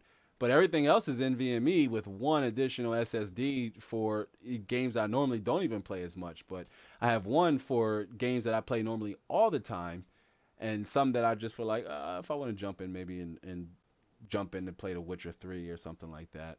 A game that's like a slow burn, in my honest opinion. But holy smokes, though, Tricion, 5 minutes, fam. That's a long time. And the strategist says, I know, right? Yeah, agreeing that SSDs are amazing. Where it's in fact when I'm consulting consumers, and I tell them, I say, you know what, upgrading to an SSD can be one of the single most affordable upgrade options you take that would give you a, that a change, an upgrade you would feel almost indefinitely, the moment after doing so, right? You may need to install Windows and all that good jazz, but it really has its pros and cons with going with an SSD. I highly, highly recommend SSDs, especially when I'm doing builds. If I'm consulting the person, if they want to do it themselves, maybe they're not comfortable with shipping the parts to me, or maybe they want to try to build a computer. We talked about that on, I believe it was a couple live streams. I believe it was episode 18 or episode 16 where we talked about, you know, going with system integrators or system builders, where it's a viable option. You do have that choice, but nothing wrong with wanting to build your system and just getting your hands wet, or have your system built for you, shipped to you, and you still learn the ins and outs. So when you're ready to upgrade that power supply and you got that old power supply sitting around collecting dust, right? You're ready to sell that and you're ready to flip it and make money off of it. The strategist says, or I'm sorry, let me go back up. Let me go back up a little bit more, because our moderator reminds everybody to definitely give the stream a like. I see we're at 16 likes. That is what's up. I do appreciate it. If we get to 20, if we get to 20 likes, I'll sing a song I wrote a while ago. Because I don't want to sing, licensed songs. I don't want any copyrights. I've never got a copyright on the channel. I need to knock on some wood. Never got a copyright on the channel. But if we get to 20 likes, I'll sing a song I wrote years, maybe 15 years ago. But Tricion says, or the strategist says, it saves a lot of time. It does. Tricion says, yeah, man, I had 360 gigabyte HDDs, all pretty much filled with games and mods. I tried to disable the BIOS thing, but when I did that, my PC couldn't boot anymore, so I reverted it. Wow. Interesting. Did you have to clear CMOS to get back into the BIOS? Like if it wouldn't allow you to, or just wouldn't allow you to post, like it would boot, but you couldn't post in the Windows. It would just kick you back to like the F1 setup screen. But yeah, don't blame me. If it don't work and you're able to reverse what you've done, that's a critical step in the troubleshooting department as far as PCs, especially if you're all alone out there and you're trying to solve your own problems. If you're not following me on Instagram or Twitter, I definitely recommend you give me a follow on Instagram at Inside the Lab YT, and on Twitter at Inside the Lab YT. I'm going to get here in a second with that shameless plug, because if you have questions, if that is you are here on the replay or you're here with us right now, and you have questions, even if you don't think I have the answer to, maybe I know how to point you in the right direction. Definitely shoot me a DM over on those platforms. If you follow me on Instagram or Twitter, let me know you came here from the YouTube community, and I will definitely follow you back and be willing to help you out as much as I can, especially till we can get our Discord on and popping, which is being baked here in the background. And our email recipients, you ladies and gentlemen, you fine ladies and gentlemen who sign up to the email list, you will be the first ones to be notified, and to be get the first invite to join the Discord. So remember, you can sign up to our email list. The comment is down, or the link is down in the pinned comment below, or the basement. And XLR Gaming says NVMe and RAID 0. Nice. So XLR Gaming took it to the next level. And the strategist 418 says, I have my hard drives for gaming, but some games I prefer SSD in respect to the game. Yeah, I totally resonate with that, and I agreed too, because some games do have long loading times, and if you're ready, if it's an open world game and you're trying to zip back and forth during the map, having fast storage could help minimize the wait time and just keep you immersed in the game, right? It's one of the reasons why I appreciate NVMe storage, and definitely, and anywhere I can possibly going with even just a standard SSD, right? I was mentioning that when I'm consulting and doing builds for consumers here locally and online, and I was saying follow me on Twitter and Instagram to do to consult with me and to talk to me, right? If you have any questions, but I almost always recommend a single storage solution when possible, right? They say, oh well, could I get like a 500 gigabyte hard drive and like a 500 gigabyte SSD? And I'm like, well, how about we just focus that part of the budget into a single in solution storage? It's going to benefit you so much more, right? I know in some cases it is recommended maybe you want your OS on a separate, on a separate drive and another drive for like your games. That is too an option, but not as a substitute, right? It's okay to go NVMe or what I recommend if you can, like a 250 gigabyte NVMe SSD for for Windows, and maybe like a 500 gigabyte or 1 terabyte SSD for your games, depending on how many games you play, which is always tricky to make the determination of how much space you may need, right? Because it really depends on how many games you play. Like myself, I mean, I have games downloaded that maybe I didn't have the intention on playing, and I kind of stopped that habit because I'm realizing it's taking up space for updates or future updates, what have you. So I just don't do it anymore. But it's common. And Tricion says, "Nah, what happened to me was it was in a sort of a loop of restarting, but after the third time, it went back into the BIOS by itself." Okay, so yeah, it would like turn on, shut off, turn on, shut off, turn on, shut off, like 3 times, and then revert back into its factory settings, which is that's good. It's normally you find it on higher end motherboards, then without you won't have to clear CMOS. But yeah, I know that from all my overclocking antics with Threadripper. So, but yeah, so let's get back on topic because these are all interesting. These are all interesting things we talked about in terms of getting rid of your hardware. Where like the strategist 418 mentioned, they have an RTX they just upgraded to a 3070. Awesome upgrade, by the way. RTX 3070 still a hard card to find right now, and it was one that I was looking for to produce content. It wasn't necessarily on my upgrade radar. And then Tricion mentioned getting a 6900 XT, which I know Tricion, I believe you have a 2070 Super, so that's one heck of an upgrade path. I wanted a 6900 XT and set it on a 3090 instead because essentially I said, well, can we get a graphics card that we can create some meaningful content behind, even if it isn't reflective of who our core audience is. It's more so like, who is this graphics card even for? Can it improve my overall workflow as a content creator and a content creator who creates content centered on gaming, more specifically on the PC platform? And that was the RTX 3090 for myself, but the 6900 XT is still very much a card I will keep on my radar.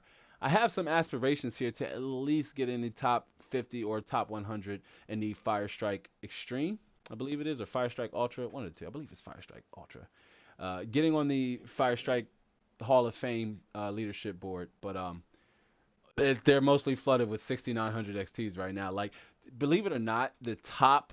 Let me switch back here, as it's not related to the topic, but the top 10 Firestrike Firestrike results over in the Hall of Fame don't have any GeForce or RTX graphics cards in them. You don't see that until you hit like the top 20, and then even then it's just one. Top 50 it's two.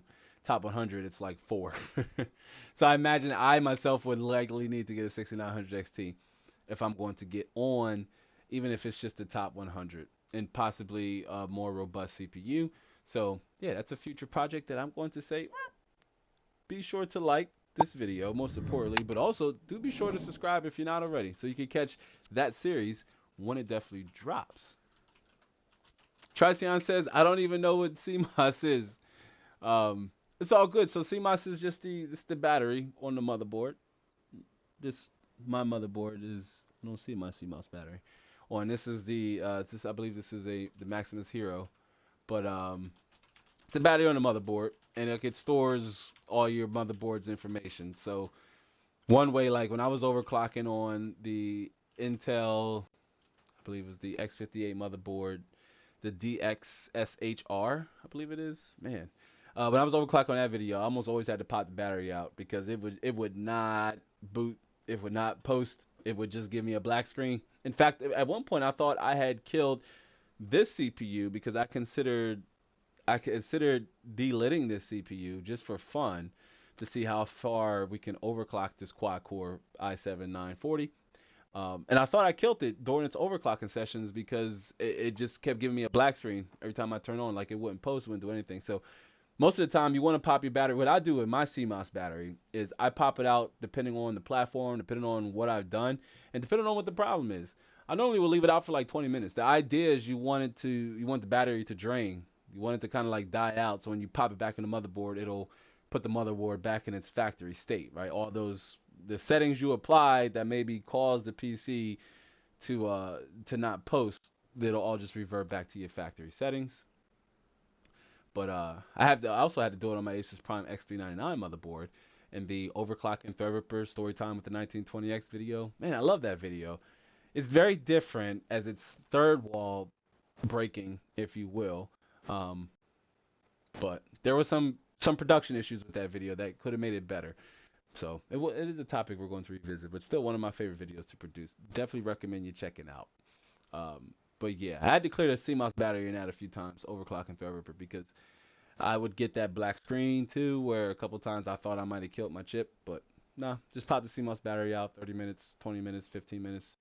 Pop it back in, it'll do what you said. Your system will turn on, shut down, because it's trying to post, turn on, shut down, turn on, shut down.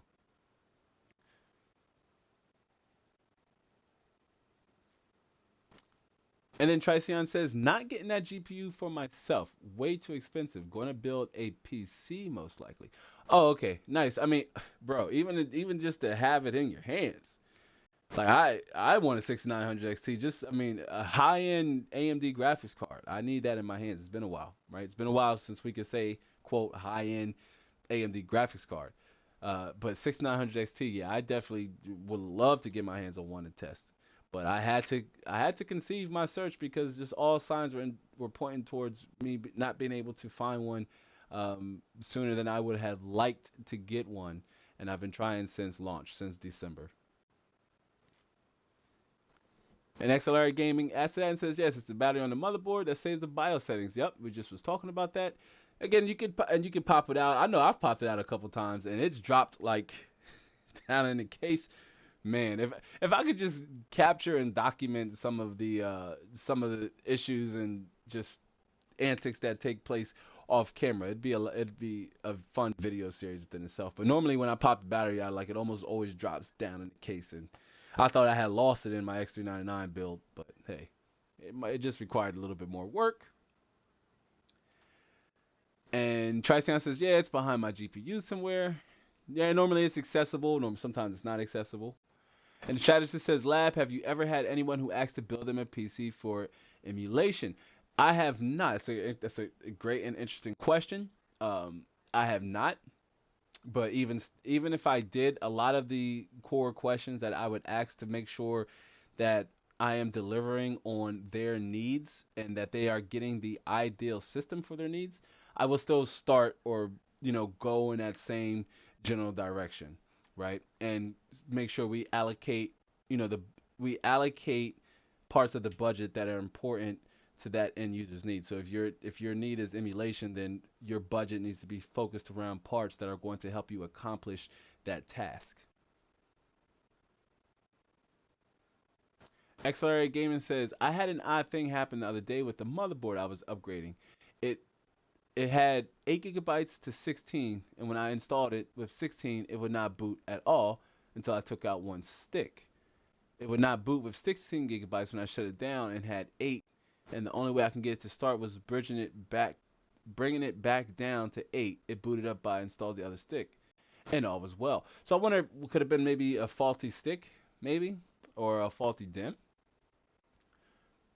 That is interesting. Memory is one of the reasons that could cripple and buckle a system indefinitely. Like if memory is not right, then your system won't post at all.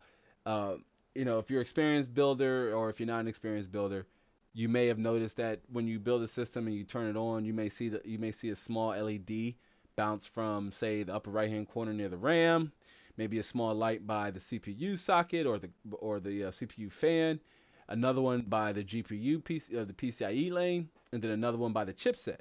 So like instantaneously, the motherboard is doing a quick check to make sure everything is operating as it should before it posts.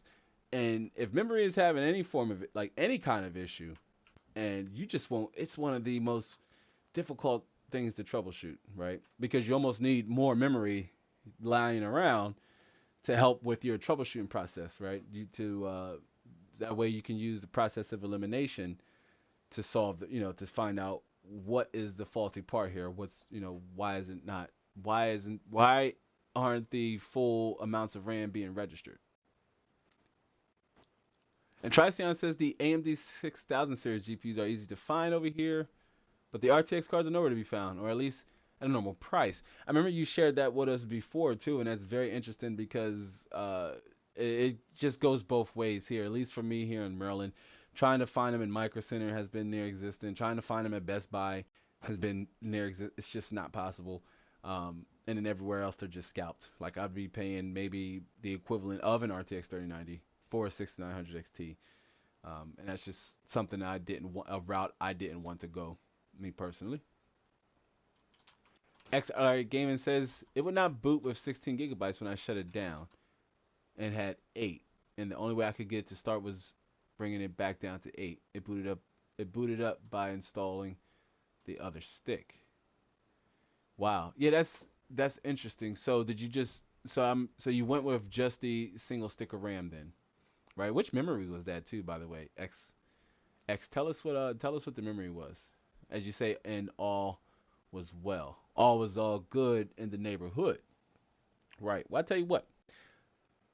Personal one because we've shared most of us have some older hardware we're working with, and some of us it's good to see that you're putting your expertise and you're monetizing your expertise, you're building systems for people, maybe you're troubleshooting for other people, helping them get into PC gaming. Along the way, you can always point them back here to the channel as we, cover most of the topics that new and inexperienced new and experienced builders issues they may run into. XLR Gaming says kind of just an odd thing. Not sure, but maybe just a hairball or something. Yeah. I know my X58 board that had that issue too where I thought it was rare, but I took a detailed brush to it, cleaned it out, and all was well, right? It's just one of those things. And Triceon says, I gotta go. It's getting late. I do appreciate you hanging out, Triceon. I know it's probably like, 1, 2 in the morning where you are. But Triceon says, wasn't here for long, but it is what it is. No, I definitely appreciate it. I don't care if it was 30 seconds. She came in and said hi, bye, and then you flew away. I appreciate you. Time is precious, and even wanting to spend 5 minutes of it here with me means a lot. So I do appreciate you, Triceon, and I know I'll see you on the socials, right? But before we moved off the topic, if you just joined us, we're talking about we're talking about different ways you can effectively and economically get rid of your old PC parts, your old computer parts. One way is you could donate it to a charitable organization, right? We talked about donating to like a Goodwill or something to that extent. There's benefits to that. We also talked about repurposing your old hardware by even handing it down to a friend, a sibling, right? Like Triceon, who was just leaving, said they, handed down some older hardware. I believe it was to their younger brother. I see. Okay, I'm sorry. So we have a question. The strategist says, "How much did you pay for your 3090 lab?" 1979. That's taxes not included because I do live here in Maryland and there was taxes included. But flat rate 1,979 is a $2,000 graphics card pretty much. And Triceon says, "See ya, take care, y'all." Yeah, peace out, Triceon. I see you just left. And the strategist says, "Peace out to Triceon as well." But yeah, awesome stuff. So yeah, we talked about taking your parts to recycling centers, looking up by your state and zip code if you're here stateside, or your locality or municipality, depending on where you are in the world. Chances are you could maybe get a tax deduction, and best case scenario is it's free of charge, and you're able to get rid of your stuff, and you just know, and you can sleep easy or rest easy, or I tell you what, you can game easy knowing that you're doing your part to try to help reduce, even if it's less than 0.01% or what have you, of the total annual waste being accumulated by electronic junk, right? See if we could kind of slow that curve over the next 5 years. I know it's something that I would like to try to pay more attention to myself. But here's one thing we didn't talk about enough of, or we kind of talked about during our loose conversation a few minutes ago. But if your parts are usable and necessarily don't warrant a trip to the recycling bin, and they're still functioning at factory level, or at most cases stable.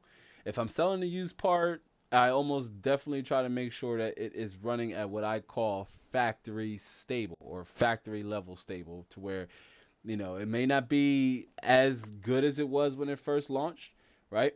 May need some new thermal paste, may even have a little bit of fan coil line, but it is operating at functional level. Like, it's not worth just throwing in a recycling bin and saying bye bye. Say it's an RX, or let's say it's an R9 280X or something to that extent, right? Or a 380, or an R9 390. If your parts don't necessarily warrant a trip to the recycling bin, and they're stable, you can sell them, right? Sell them and put that towards upgrading or for newer parts. So imagine what, you know, an extra $100 to $300 could do for your current bill now. We were talking about fast storage, right? We talked about SSDs. I believe a 1 terabyte NVMe SSD, little over under $100. That would, take your system to the next level when you're like, maybe you have an older graphics card sitting around, like the Strategist 418 has an RTX 2060. Is it old? By definition, it's old because it released about 3-4 years ago, I believe. But is it obsolete? Absolutely, positively not. Still very much a fine 1080p, 1440p card, depending on the game and the settings you game at, right? Um, it's just an option you have instead of just letting it sit around and collect dust, right? If you're ready to let it go, if you're ready to move on from it, um, you could sell it, right? Like, consider selling your old parts, and also not just sell, trade. There's different subreddit groups and different Facebook groups or swap groups where you can go on, and the community is well robust, and it's well modernized. It's well moderated, right? And you could sell and trade comfortably in those groups, right? You maybe could have a graphics card, maybe somebody has some old fans, or maybe somebody's willing to trade an SSD for cash. It's just a good place to go and check these places out, because there are interested parties that could be looking to trade some of their older hardware, or could be looking for a specific component or a specific part. I know when I search one of the larger community enthusiast master race groups, I think it is, over on Facebook. I'm not on Facebook these days as much, but it's one of the community groups that I like to go that I had like to just browse through and see what was being offered. Or it's also a good place to go because you could also find, you know, not only just people looking to trade, but also people looking to, they're in search of a particular item. Let's say you have an older Z170 motherboard lying around. Let's say you had an i5, you let that go off, right? Because it'd be the popular chip. Maybe the motherboard's still searching around. You'd be surprised. Maybe somebody is in that exact opposite situation. Maybe they have an old sixth generation or older sixth generation CPU, right? Maybe like an i5 or 7400 or something, like, or not a 7400, maybe like a 6400, right, or 6500, and they need a motherboard. Well, that Z170 motherboard is not going to do you no benefit. It tops out at 4 cores, 8 threads. So, you know, not maybe not ideal for your situation if you're on a slightly higher end system. But now you have an outlet to benefit from getting rid of that item, right? Getting rid of that part. Sell and trade your parts. It's definitely a viable option you have to put that money towards upgrading or adding a core component. And this is more so specifically pertaining to if your parts are salvageable. And by salvage, I mean they're slightly newer, but still a little obsolete. Um, and they still have value, right? There's still value attached to them. You can pass that value on down to the next user. I talked about that so much in the live stream. I really didn't want to, because I was going to talk about it heavy in this segment or in this content block, and that is being able to pass down that value. I want to use the Strategist example once again, where they upgraded to an RTX 3070. Again, very fine upgrade. So now they have an RTX 2060. What could you do with that? That could be a substantial upgrade to someone that's either coming off of integrated graphics, right? Maybe they have an A series AMD CPU, or they have a lower end graphics card, maybe like a GTX 500 series graphics card or 700 series graphics card. Maybe the last component they're missing is a graphics card, and they have a couple $100 saved up, and they're just looking for the right, they're just looking for that right listing. You could really benefit somebody else, and then take that extra couple $100 and either pocket it towards a future upgrade, or do whatever if thy wantive with it. The strategist says, let me get caught up on the chat a little bit, because the strategist 418 says, wow, that's not much over MSRP.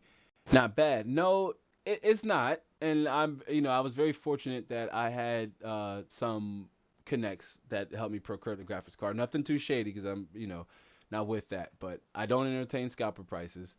And I had to act fast. And I actually had numerous opportunities to buy an RTX 3090. I do want to say that I am a fan of the Asus ROG Strix variants, so I kind of held out for that model and passed up on many others. I wanted like that RTX 3090. XLR Gaming says, Lab, on you're on ultra ride, huh? 3440 by 1440p. Yes, that is the resolution. That is my main panel, my main driver, my main monitor, if you will. It's the MSI Optics Mag 34 1CQ. I actually picked this up on eBay too. It was a couple years ago at when it was on sale. I think I paid under $300 for this monitor. It has a 100 hertz refresh rate, and I believe it's a VA panel. Great for like single player games. Let me switch back here. It's great for single player games. The extra real estate on my left and right peripheral definitely helps out too. And like when I'm playing Fortnite, but yeah, it's a beautiful resolution, and it's probably one step up from the one I would recommend the most should one really want to take their PC gaming to the next level and go from 1080p, and that's 2560 by 1440p. I have my eyes on a 2560 1440p monitor. When that does come in, I plan on doing a full review on it. The RTX 3090 review video got bottlenecked or caught up with like USPS is having some weird shipping issues right now. Like I've almost been waiting 21 plus days on a camera accessory I need, among other things, and other parts that are coming in. So it's been a little nightmarish with trying to get components shipped to me, especially with the parts. I haven't been going on too many physical parts hunts just because of the state of the used market. So a lot of things I've been trying to procure has been from online happenings and online dealings. And USPS is just a hot mess right now with this shipping. And XLR Gaming says the Lab Facebook group when? Oh, that's definitely coming. Definitely quarter one, quarter two. XLR Gaming, very good question, but it's part of the outreach to expand the community, right? Using Discord and also our Facebook group. So yeah, there'll definitely be a Facebook group where we could also the running idea, a little bit of spoiler alert. The running idea with the Facebook group, the Inside the Lab Network Facebook group, is not only a place to share in on our victories and our losses, and where we can maybe troubleshoot and help each other out if you have a problem. Also, if you want to sell or trade your own hardware, like a internal swap meet, if you will, amongst trusted community members, well vetted, and just an area where you can maybe make some money, benefit other people here in the community. If you want to donate, maybe you have some old stuff running laying around, and maybe you could effectively communicate with somebody in our Facebook group. But that is definitely coming up here in 2021. And once again, email signees, or those of you that sign up for our email list, you will be first notified to sign up. And we're also going to do a early giveaway for the first 100 people who join the group. So definitely be on the lookout for that. And XLR Gaming Admin says, I'm on the same resolution, Alienware 3420 DW 120 IPS. Yeah, that's a beautiful monitor. Ooh, that's a beautiful monitor. When I had my eyes set on ultra wide, I had my eyes on the DW, right, the 120 IPS variant, but still a little price beyond my needs at the time, and I didn't even have the adequate hardware. I believe I was on a GTX 1080 at the time, and hadn't had a 1080 Ti yet. So, but very much a glorious monitor. Wow, beautiful monitor. And the resolution, I mean, 1440p in general, to me, that's the new 1080p. Going by Steam survey, once again, I know it's not fully representative of the community, but 1080p is still very much a popular resolution, with 720p still very much hanging around and trying to survive, right? Shout out to 720, shout out to the 720p gamers. And the strategist says, why did the industry skip 1440p and go straight to 4K? 1440p is awesome. Yeah, and that's true, because I guess it's all buzz. You gotta think about the buzzwords and just how some of the marketing hype is associated with modern technology and modern electronic products, where you need some type of buzz. And so with 4K, you have 4K streaming, you got 4K TV, 4K program this, 4K, 4K, 4K. It's just a buzzword, but I agree. 1440p or 2K, as it's commonly known as and associated as, is just probably is probably a better resolution. And by better, I mean because it's a fine balance between refresh rate and graphic fidelity. It's one of the reasons why I enjoy playing on my 3440 by 1440p 100 hertz monitor over even my Asus 4K monitor. But I think that's going to change with the 2560 by 1440p high refresh rate monitor that I have coming in. I think that might be my new favorite. But creating content on an ultra wide monitor is super helpful for having different programs open, or just running different programs all over the place. And the strategist says, I love ultra wide gaming. Or I'm sorry, XLR8 says, I love ultra wide gaming. Yeah, definitely. I probably should. I should go ahead and drop the community poll, but I thought about getting back into doing our ultra wide benchmarking series, where not me talking, not me on the camera, just straight up the game, a popular game, or if it's a specific game, maybe that would be shared in the community Facebook group or in the Discord that you would want to see benchmark that 3440 by 1440p. I thought about bringing back the ultra wide benchmarking series. I stopped doing it because they started feeling more so like fillers, is where I wanted to talk over the game, but that's not necessarily the direction of the kind of content we create here. But if you just want to let go and let back and just kind of watch, see how well a certain game performs at ultra wide resolution, 3440 by 1440p more specifically, do keep a lookout for the poll, because that is something I am really interested in bringing back. Normally those videos do well on the channel too. Like when it's just benchmark videos, they typically perform well, especially if it's a game that has enough interest at the time. Plant says, I don't know if you remember me, but I won a bid and I got the Core i5 10500 for $164. I do, Planks PK. I do remember you joining in for one of our live streams. I do remember having the opportunity of chatting with you on I believe it was a replay live stream. Welcome to our 20th live stream anniversary, or 20th live stream special. Where we're talking about some good and effective ways or economical ways you can get rid of your old PC hardware. And to add about you winning your bid, first and foremost, congratulations on winning. Free is my favorite price, and I don't care if I win a pack of peanuts, fam. I am like grateful, but that's awesome. You won a 10th generation i5 Intel CPU, which is double awesome, because 10th generation has hyper-threading, so it's essentially a 6-core 12-thread CPU. Good stuff though. Did you win it over on? Was it part of the bidding promotional campaign that Newegg is offering right now? Did you win something else with it? Maybe an RTX 3070? Uh-huh. Got another RTX 3070 user in the house. But awesome stuff, Planks PK. Welcome, and once again, congratulations on winning that i5 10500. Tell us what you plan on pairing with it in terms of graphics, if you plan on going with a dedicated video card. And the strategist says 4K is still very much niche in the realm of gaming.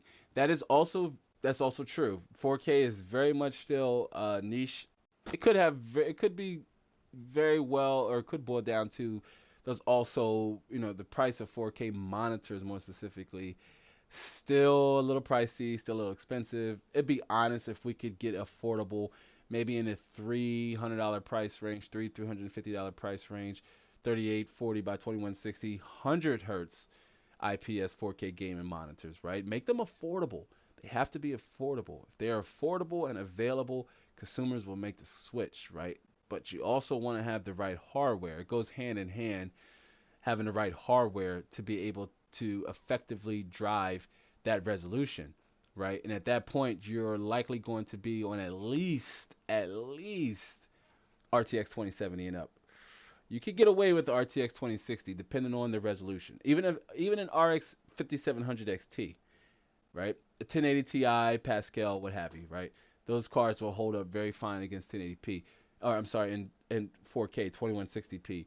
But they're very much still high-end graphics cards compared to what the average consumer is willing to spend on a graphics card. Earlier in the live stream, I mentioned that I had glanced over the Steam survey and saw that between the RTX 2060 and the GTX 1060, those are two of the most popular graphics cards being used among participants in the Steam survey, right? For those people who are opted into participating in the Steam hardware survey, the most popular graphics cards are the GTX 1060 and RTX 2060. No, there's a reason for that, right? There's a reason that the most popular graphics cards on Steam right now are all sub $300 graphics cards, right? It's all about that price to performance, all about that value. And that's because you won't necessarily, you couldn't really game at 4K on a GTX 1060. Like, playable would be arguable, right? But what could be playable to you may not be playable to me, right? Maybe you're okay with 4K low settings, 30 FPS, very console-esque like experience, but perhaps at a native resolution.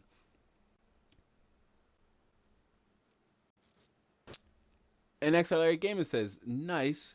Looking forward to the Facebook group. Yeah, so am I. I mean, I'm looking at the Discord and the Facebook group, and even the memberships, the channel memberships, whether that be here on YouTube or we use Patreon.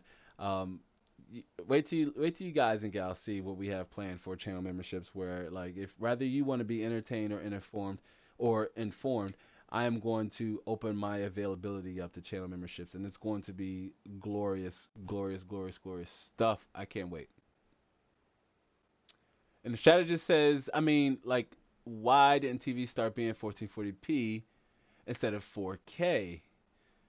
That's true. I mean, it goes again what's popular, right? Like, 4K may be better for streaming the Super Bowl, right? Streaming football games, but is it better for a gaming experience? Possibly not. Like, you may not even notice the extra pixels, right? Or the pixel density going up to 2160p, right? 2560 by 1440p is the sweet spot, in my honest opinion. But even most TVs are still 1080p. It's like when the hype of the PS5s and Xbox Series S and X launched. Everybody was, that's great. PS5, 4K 120 hertz, although it's using, machine learning to kind of achieve that.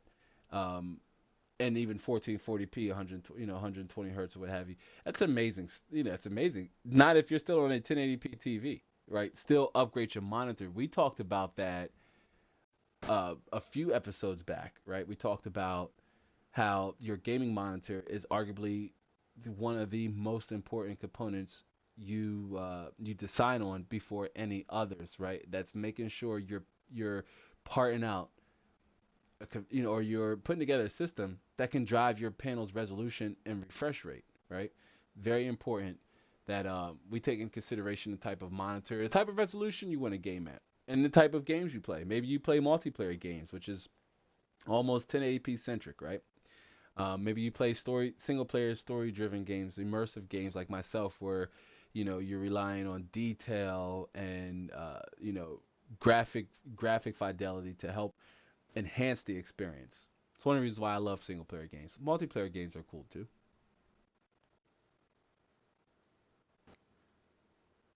And Plank says, I bought it from eBay, new, and congrats on your 20th live. Thank you. I appreciate it. Yeah, that's awesome stuff. Awesome stuff. Yeah, eBay could be a great site to go to, especially now. you do gotta look out for the scalpers, but there are some positive sellers on there. And thank you again for the 20th live. Congratulatories. And Damien says, gotta roll. Peace out, fam. All right, D, I'm sorry. I don't know if you already left. I know there's a little delay, but I do appreciate you, D, for popping in, hanging out for the live stream. Good stuff. And Plank says, I'm getting a GTX 1660 Super to pair with the i5 10400. Nice. That's a very suitable graphics card, very capable graphics card. And speaking of 1440p, you could make the jump to 1440p using that graphics card. So good stuff there. And XLR8 says, about reusing old tech, do you think more companies should adopt similar programs to EVGA Step Up? Or do you think it would help alleviate the massive e-waste problem? So to answer your question, XLR8 Gaming, I think more companies should do what EVGA is doing with their Step Up program.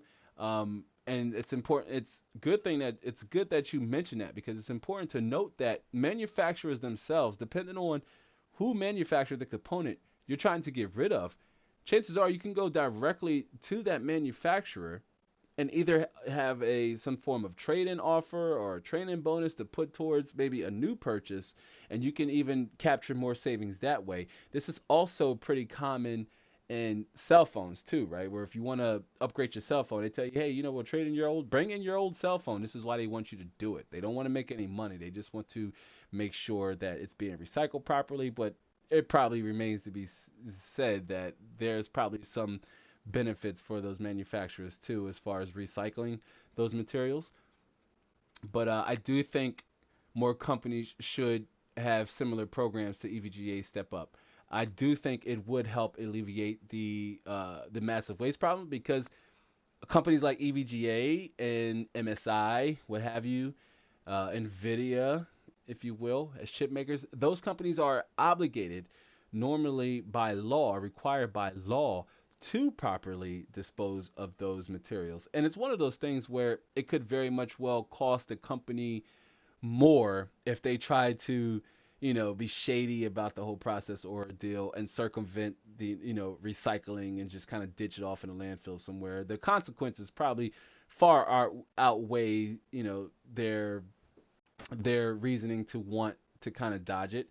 So they actually do have incentives for one to offer those kind of or EVGA has incentives for one to offer that program. I think that if we're able to go through a trusted source, right, like the manufacturer directly, I do think it could help eliminate a lot of the waste. As the manufacturer, the burden now falls on the manufacturer to ensure that those components, that those hazardous materials are being properly recycled, and they're not, continuously adding to the e-junk waste problem. Because again, remember, it's less than 20% of that waste is being recycled. So even if we could even if we can start recycling somewhere up to 40 to maybe 50% of that waste, it could start making a difference. If more brands and more manufacturers got on board with similar programs, it could start to help turn the tide and discourage consumers from just throwing it out on the trash, throwing it out in front of their lawn or at the end of their driveway.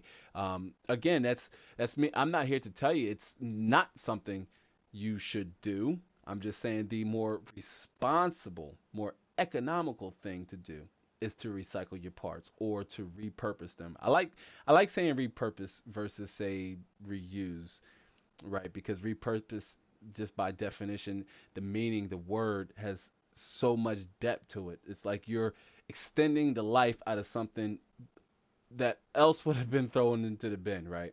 So it's awesome to repurpose electronics. Like one of my favorite things, dealing with just PC parts in general.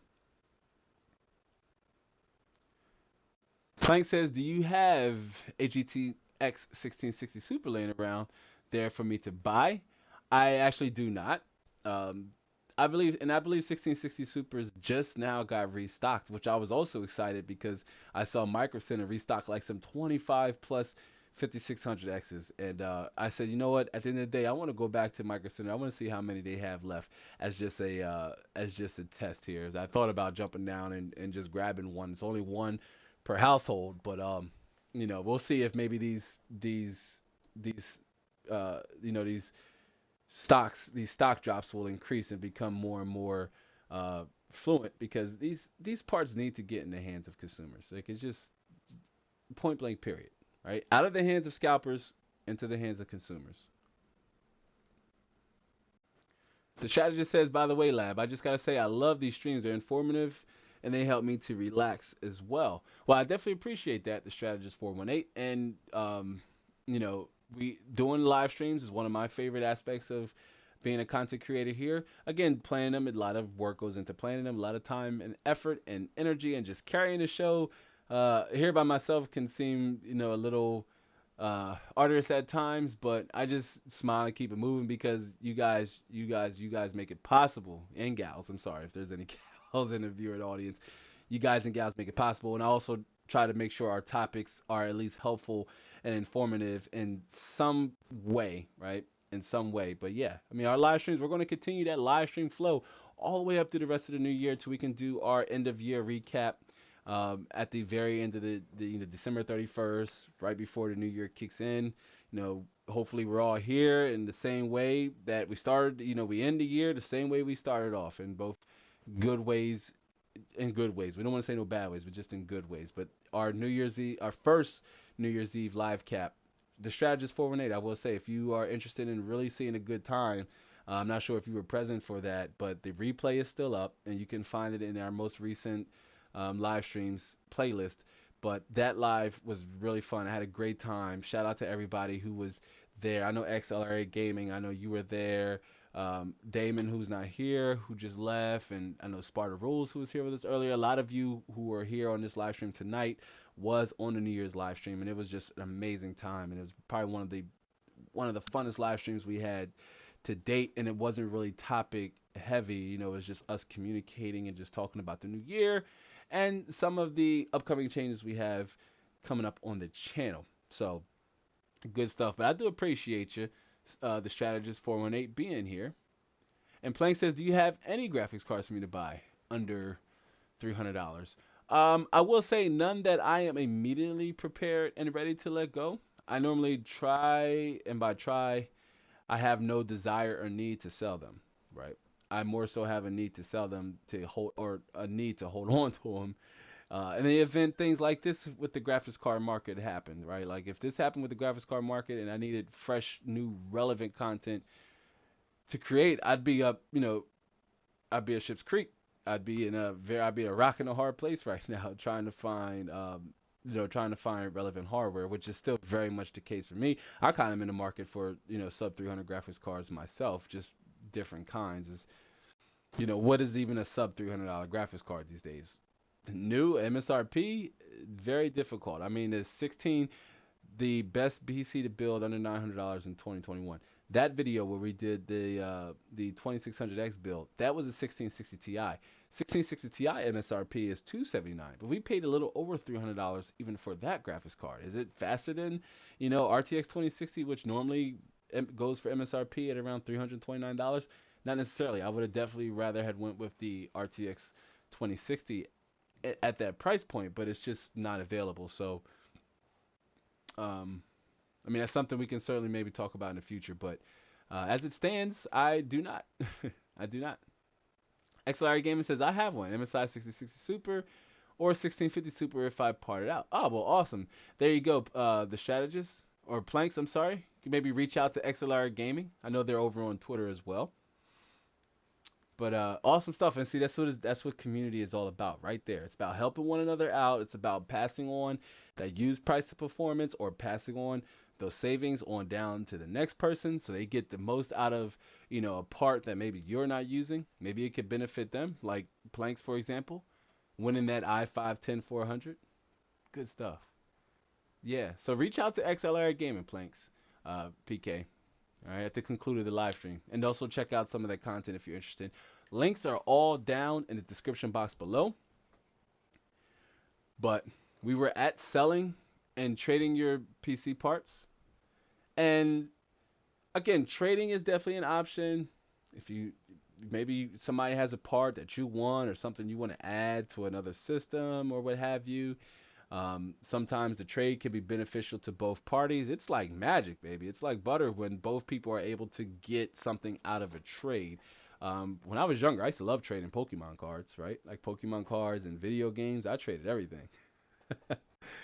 Um, Trade wasn't always in the other person's best interest, but hey, I was young.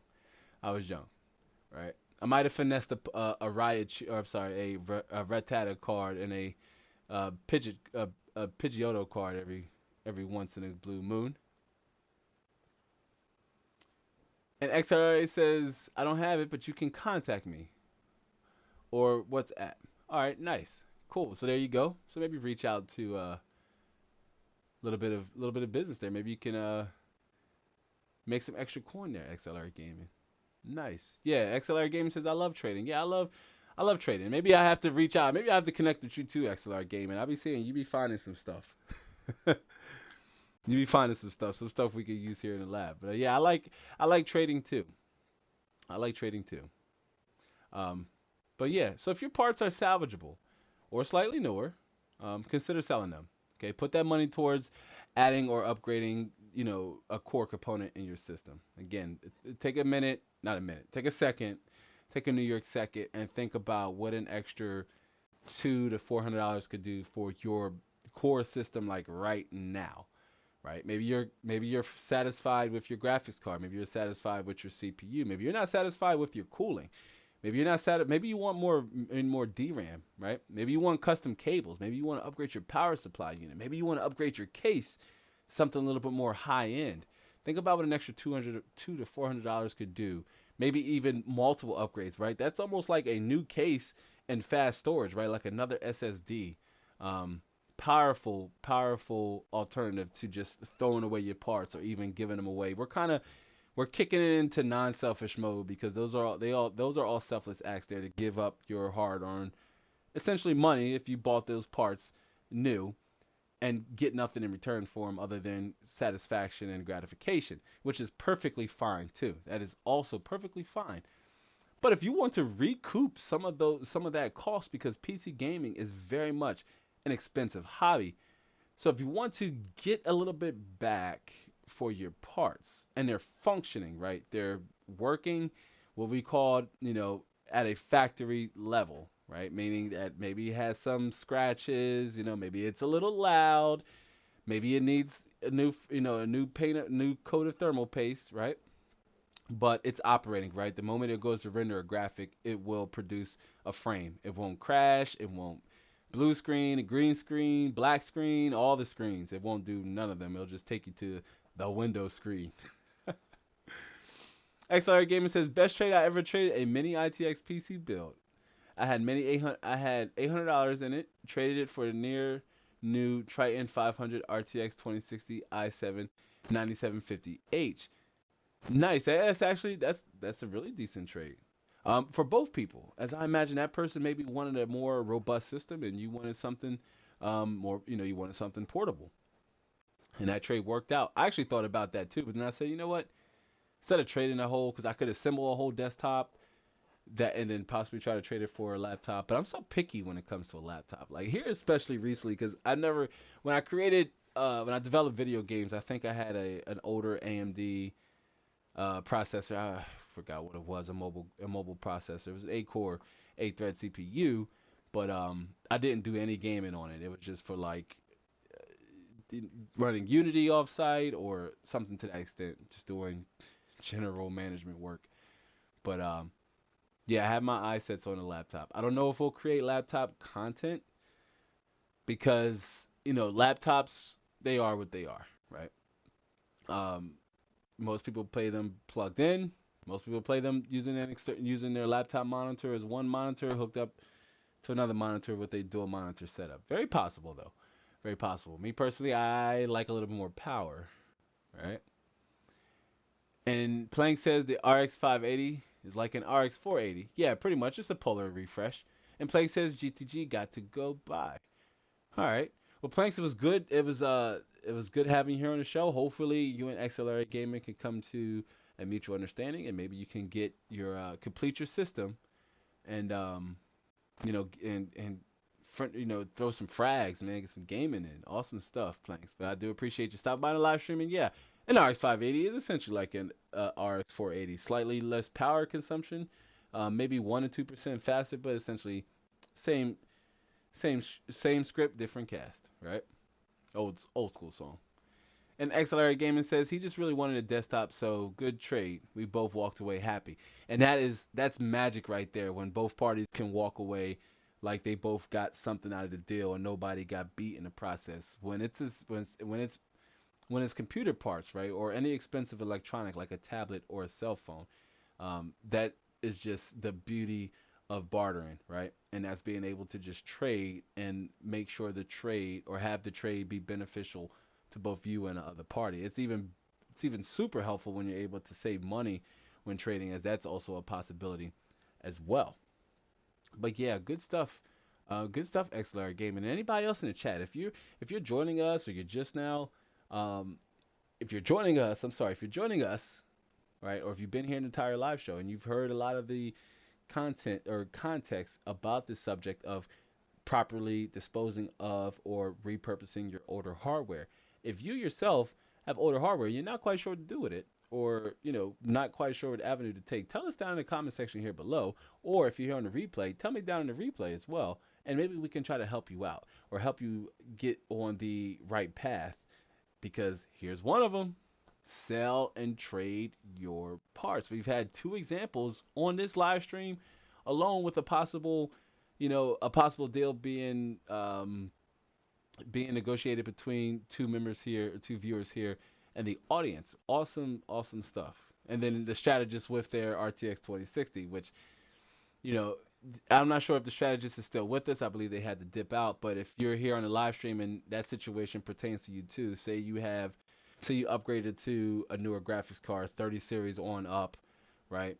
Or 6000 series on up, and you still have a graphics card maybe in a range of like 5000 RDNA 5000 series GPU, or a GTX 20 series graphics cards, maybe even a 10 series graphics cards. Be smart, be mindful on your pricing, because there are poachers out there that will, right? They will buy from you and then turn around. Sorry, we lost our rear light back there. They will buy from you and then turn around and list it at a higher price than what you sold it to them for, right?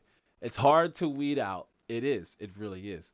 But there are buyers out there, just seller beware, if you will. There are buyers out there that will buy from you and still very much turn a profit, just given how jacked up the market is right now. The strategist says, "Oh, I'm still here, bro, just listening." Awesome stuff. So yeah, just to kind of use your example there. Good stuff. So yeah, sell and trade your parts. Okay. You can use sites. We talked about this 2 live streams ago, because you can use sites like eBay, like Craigslist. I'm just going to name the two top 2, right? The two, like, if you're stateside, Craigslist is more than likely available to you, and depending on where you live, is also dependent on how good the market is, right? If it's oversaturated, which chances are right now it's probably not. Everybody's looking for graphics cards. There's just not enough supply to meet the demands of gamers who are in the market of graphics cards, whether that be new or used. And for the ones that are, they're slightly priced over their worth, right? They're slightly priced outside of their value. This is trending on Facebook Marketplace, which is I like Facebook Marketplace more than I like Craigslist. There's normally a fresh influx of parts being offered on Facebook Marketplace, as most users, maybe they get their 5600X and their B550 or X570 motherboard, and they're ready to pawn off that pair quick, fast, in a hurry. Maybe they want to put the money, maybe they're banking, pun intended, right?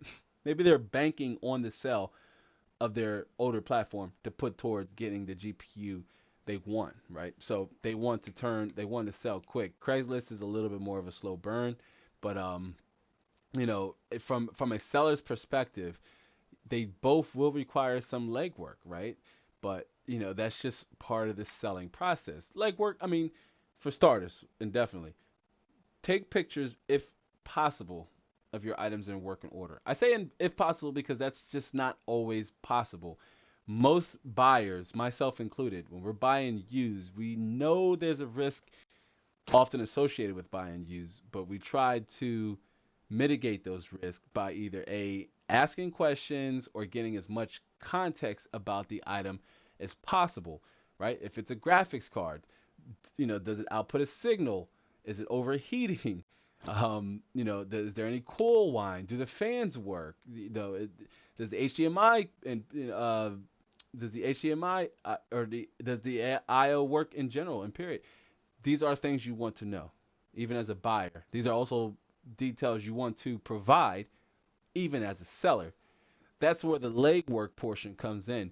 But hey, nothing easy. You want to make money. It requires you to do a little bit of work. That's just the reality behind it, and that's also pertains to selling computer parts or just selling and buying, just commerce in general, right? If you're selling, chances are you had to do a little bit of legwork to get the product up and going, maybe to get your storefront up and running, even just to list the item. You got to take some pictures, write up a quick description, price it out accordingly, which we're going to talk about pricing here in a second.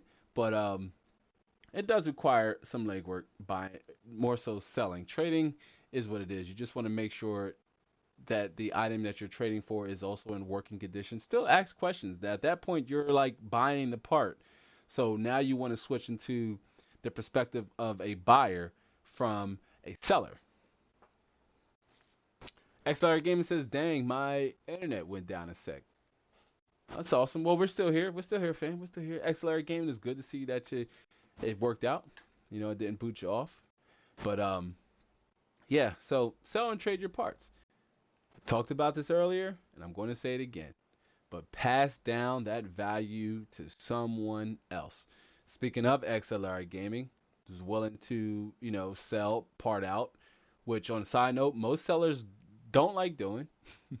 I personally don't mind. It depends on how the system is configured. Like if it's a healthy pair, and I know I might not be able to replicate that again, I won't part it out. But depending on if it's a newer platform, I will definitely, part out the parts, just to make the sell. But XLR Gaming, for example, could potentially be able to pass down the value of a 1660 Super to an end user who is in need of a graphics card, right? The $300 price range. That's incredible value, especially given the current landscape of the GPU market, right? Very important. Very, very important. So, sell and trade your parts. If you have any experience or any questions about that, like before you list your parts, again, hit me up on Twitter, hit me up on Instagram, send me a DM. I'll even try to help you, price to sell, if you will. There's a difference between pricing to sell and pricing to make a profit. But if you want to price to sell, I can maybe help you out, give you a few tips and pointers, right? And that kind of leads me to the next part of that conversation, and that's do a little bit of market research, if you will, before listing your parts, right? Speaking of the 16 series, right? You got I think that's a 1660 Ti making a cash appearance there. But when you're listing your parts, do a little research. See how much the competition, see how much the competition is selling similar components so that you can price competitively. A good rule of thumb I recommend, and I know I've mentioned this multiple times on the channel. A good method that I recommend is, for example, let's say you're selling a 2060. Let's say the 1660 Super, for example, right? Let's say you're selling a 1660 Super, and you won't get maybe what you paid for it, or you want to price it respectively. You don't want to scalp. You want to make sure it's priced at what it's valued or what it's worth. So I would recommend going a generation up and a generation below to get a general idea, which it can be tricky. Full disclaimer: given how MSRPs are affecting used prices, that can be tricky. But use a little common sense, use logic. Chances are, if you're a gamer yourself, you know the value and worth of this part, you know how much a person should spend on it, right?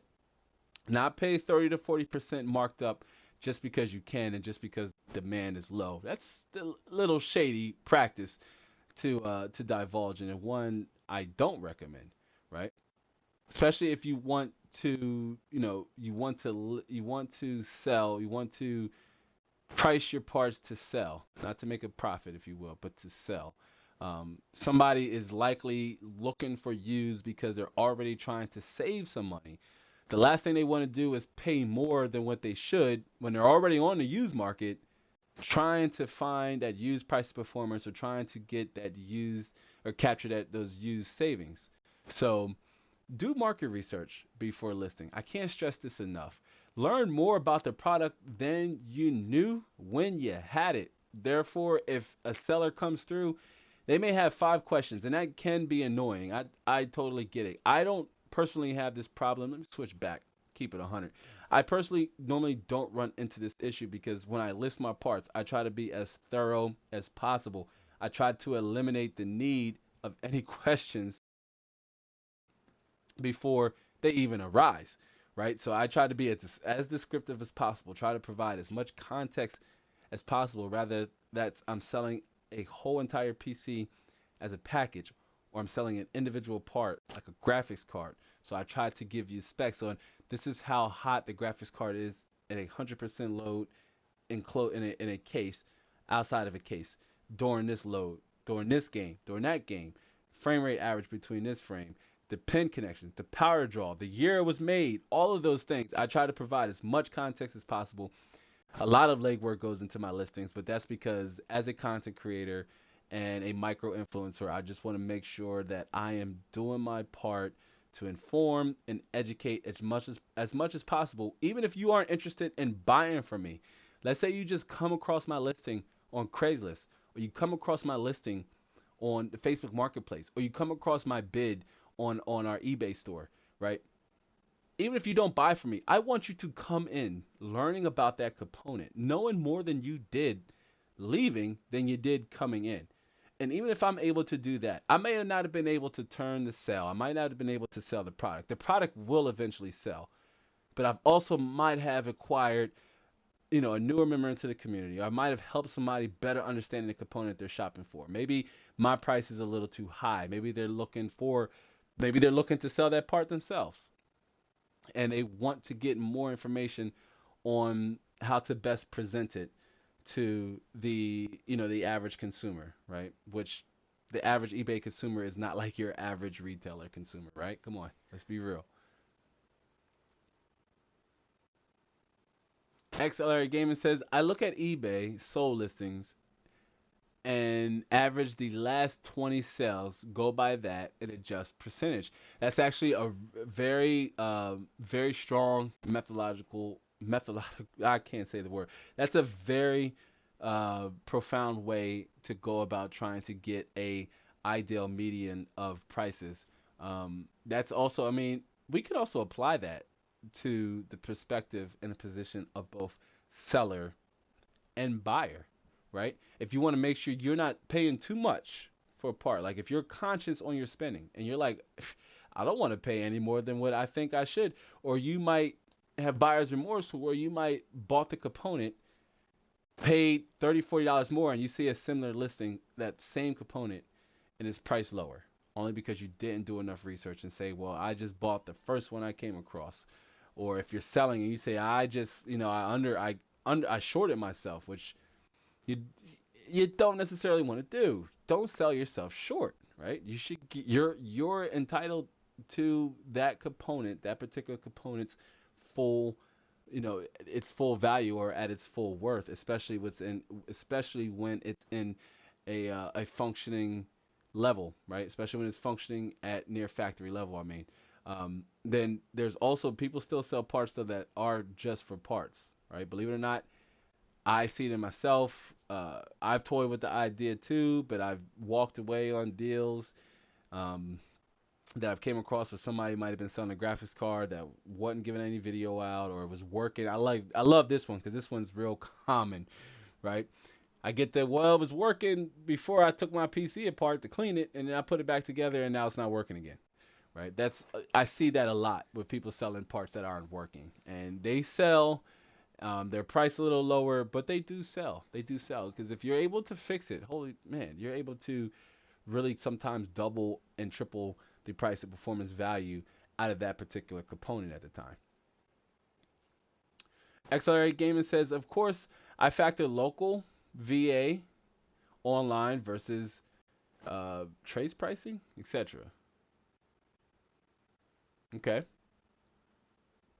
Yeah, local. I'm sorry, local versus online versus trade pricing. So it is good. I mean, I try to bounce between all three as well, and I recommend, if you're buying or selling, definitely hover around all three. Compare what you can locally. Sometimes you can save more locally because some sellers will list the price a little more because it's a slow burn.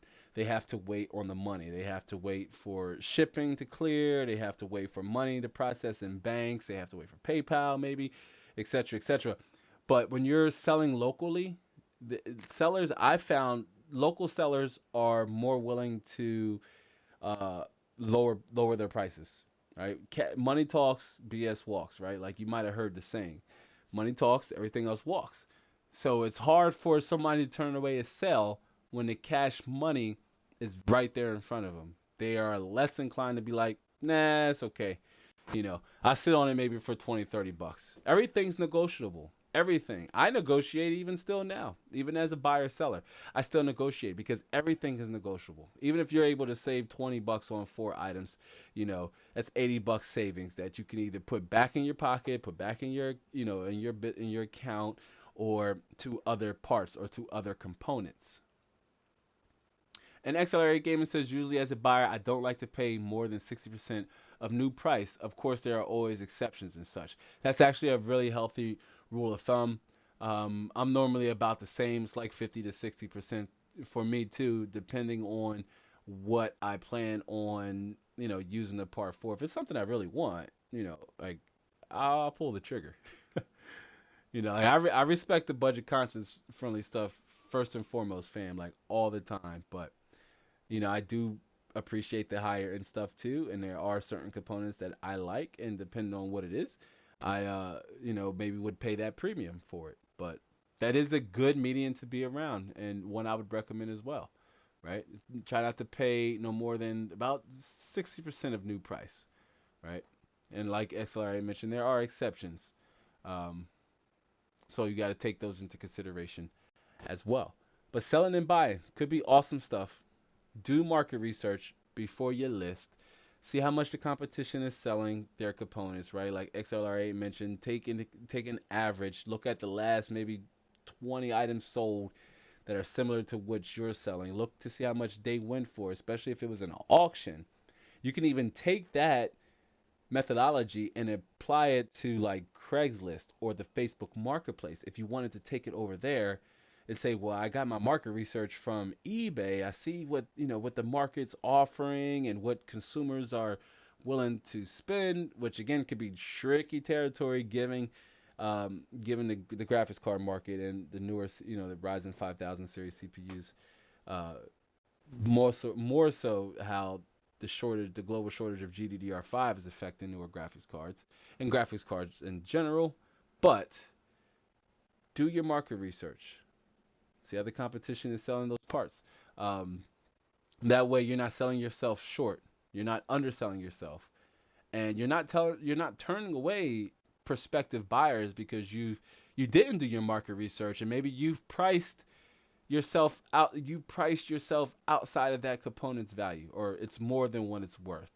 Right now, if you want to become a scalper, Lab is not here to tell you to be or to not to be. Like that is not the statement question, however it goes. But that is something that is your cross to bear, right? If you have it and you can list it for an inflated price just because people are willing to buy it, that's just something you have to take into consideration if that's a practice you want to partake in.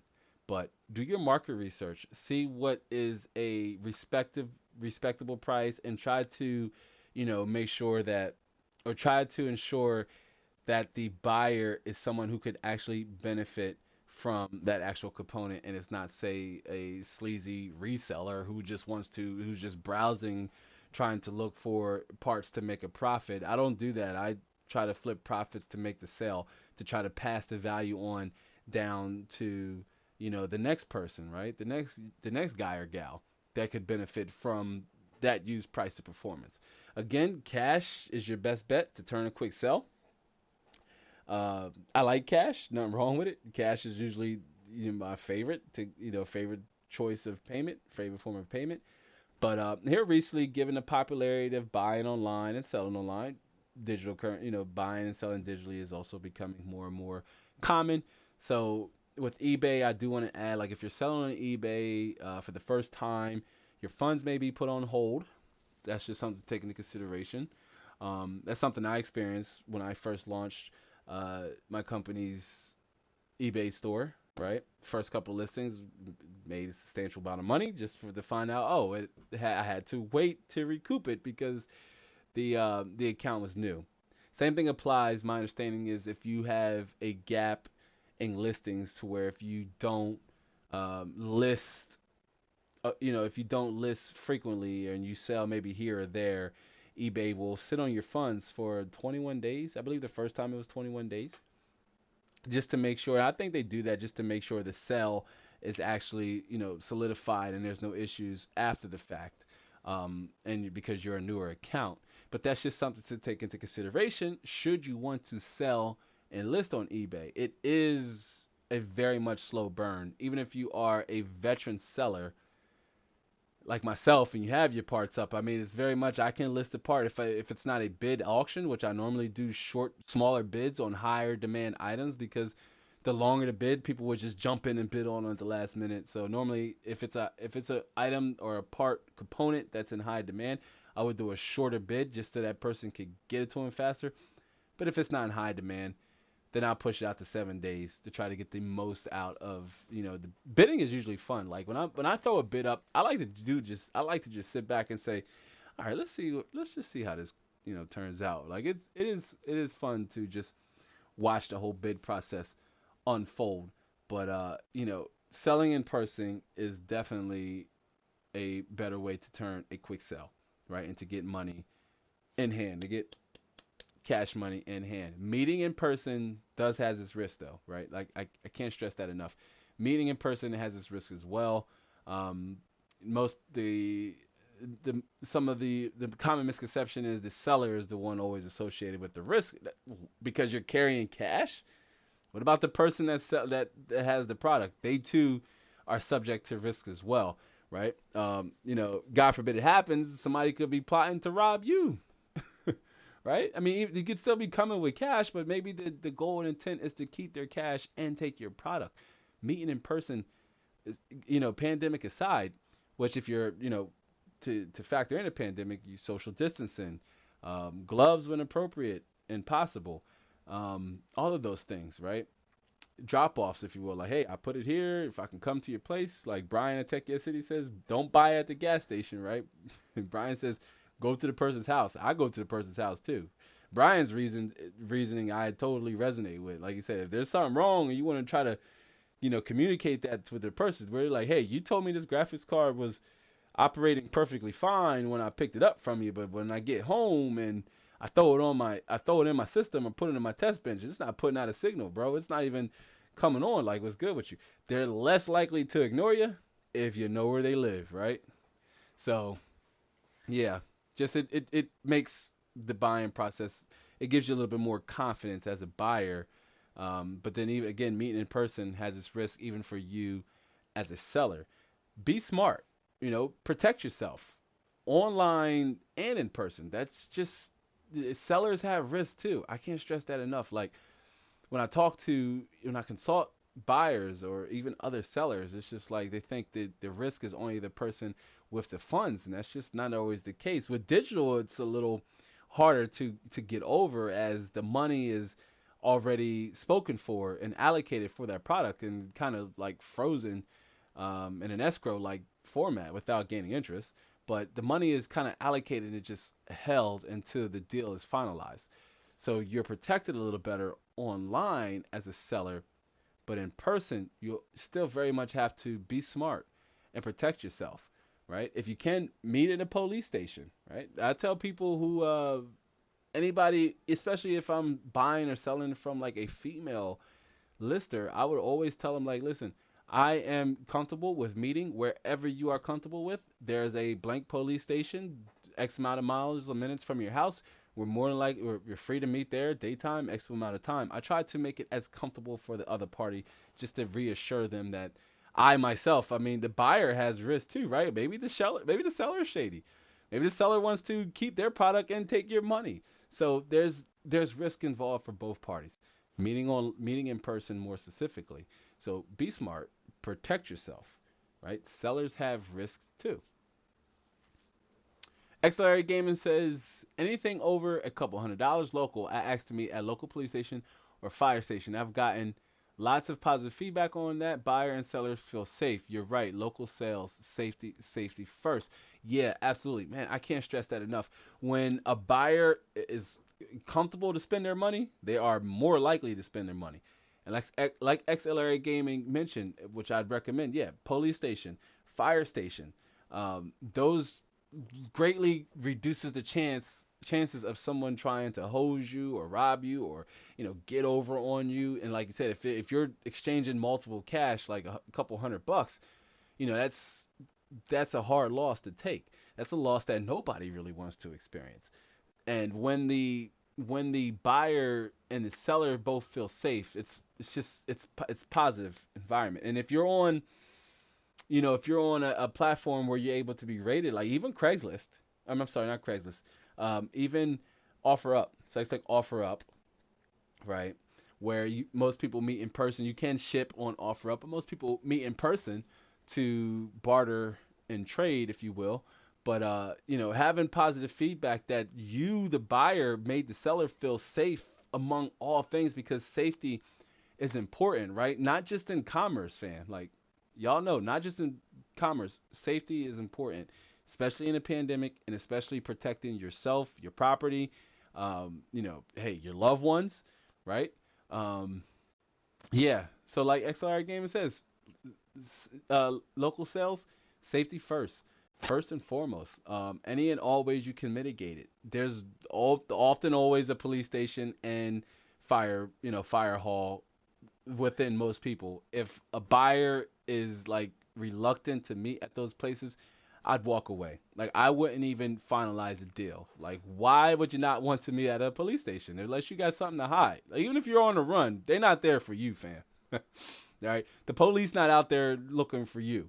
So if you're hiding from the cops, or like you're trying to avoid them, you're there to procure the deal. Matter of fact, many police stations, they will tell you, when you're buying and selling online, they recommend you coming to the police station. So they're well equipped to the idea of people doing business in their parking lot, because police know you're not going to be out there like, Tony Montana in the parking lot in front of the police station, right? Like, come on, you won't last long as a criminal, as an organized criminal, if you're if you're doing that. So they know that to protect buyers and sellers, meet at a police station, meet at a fire hall, protect yourself online and in person, right? Sellers and buyers have risk too. Now, speaking of protecting, right? Lot to take in, but to kind of move into the last segment block here, it goes back to the overall theme and what we talked about as far as some of the most economic, or some of the best and some of the most economical ways to get rid of your old parts, right? That extends beyond just throwing them away in a trash can, right? That's irresponsible, right? If you were ignorant to the fact, like I was too, a couple days ago, it's okay, fam, right? We were born not knowing anything. We had to learn along the way. But now you do know, right? E-junk, electronic junk and waste, is increasing by 21% over the last 5 years to 59 million tons annually, okay? Not much we can do as individuals, but as a collective, it sure is a start. Rather that's properly disposing of your old parts, repurposing them to extend their life cycle or their lifespan, especially if they haven't reached the end of their lifespan. And in all parts, cars too, right? Like cars have a specific mileage that they will last on the road for. And even some of them that are able to break past that barrier and even extend further beyond that point, they will too eventually clunk out and stop working. Computers are that same way, right? They have predetermined mileages that you can get out of them. They will take you so far for so long until they will just die on you, even after just normal usage, not overclocking, not introducing, wasted heat and energy, or not maintaining your system properly, and that's, getting all the dust out and clearing out your ventilation shafts, your ventilation filters. Um, so, protect and preserve the environment, right? Do your part, and together maybe we can all do more to help, even if it's just in those three ways we outlined here today in this live stream, right? Donating your parts that way can maybe get in the hands of less fortunate, low-income families, even adults with special needs, children with special needs, children who want to get their hands involved in STEM. That's science, technology, engineering, and math. Maybe to introduce them to working with their hands and working with electronics. I believe it was XLR Gaming who said they have a few older two-core Intel Core 2 Duos in their closet, right, or quad cores in their closet. Imagine what you could do with an older motherboard, just practicing the process of building a computer, installing RAM, small confidence builders that can go a long way with children and adults with special needs, right? Just help them, make them feel a part of the community. Charitable organizations like Goodwill can help, right? You can, what I almost would certainly recommend is not immediately going with Goodwill. Find organizations in your area that could benefit from, used hardware, used computer hardware, and see if they have a need for it first and foremost, right? They will probably most likely be willing to take it off your hands, especially if it's functioning and there's some value that can still be extracted from those parts or components, right? It goes back to the overall theme or message that we talked about in the last two content blocks, and that's passing down the value, or that used price to performance to the next person, right? Rather that be a person that benefits and inherits the system through a charity, a charitable organization like a Goodwill, right? Or it's a friend, or if it's a friend or a close friend or family member that you're able to build them their own, maybe Frankenstein a system, and maybe say, hey, all we really need is a power supply, a decent case, maybe a video card or what have you, storage, and you got a system. You got a system, little bro, big bro, little sis, big sis, it doesn't matter. Um, and you can repurpose those parts as opposed to just letting them sit around and gather dust. And even if you say, hey, nobody can really benefit from this. It's either too old, or it won't have any real world use here in modern terms of technology, and you're willing to just let it go, then there's also proper ways of recycling your older parts. You can look in places like Staples and Micro Center, some of the largest two brands that are uh, spread out here through the states that are accessible to most of us. Call these retailers, see what parts that they're offering. Maybe they only take laptop batteries or monitors, hard drives, things of that nature.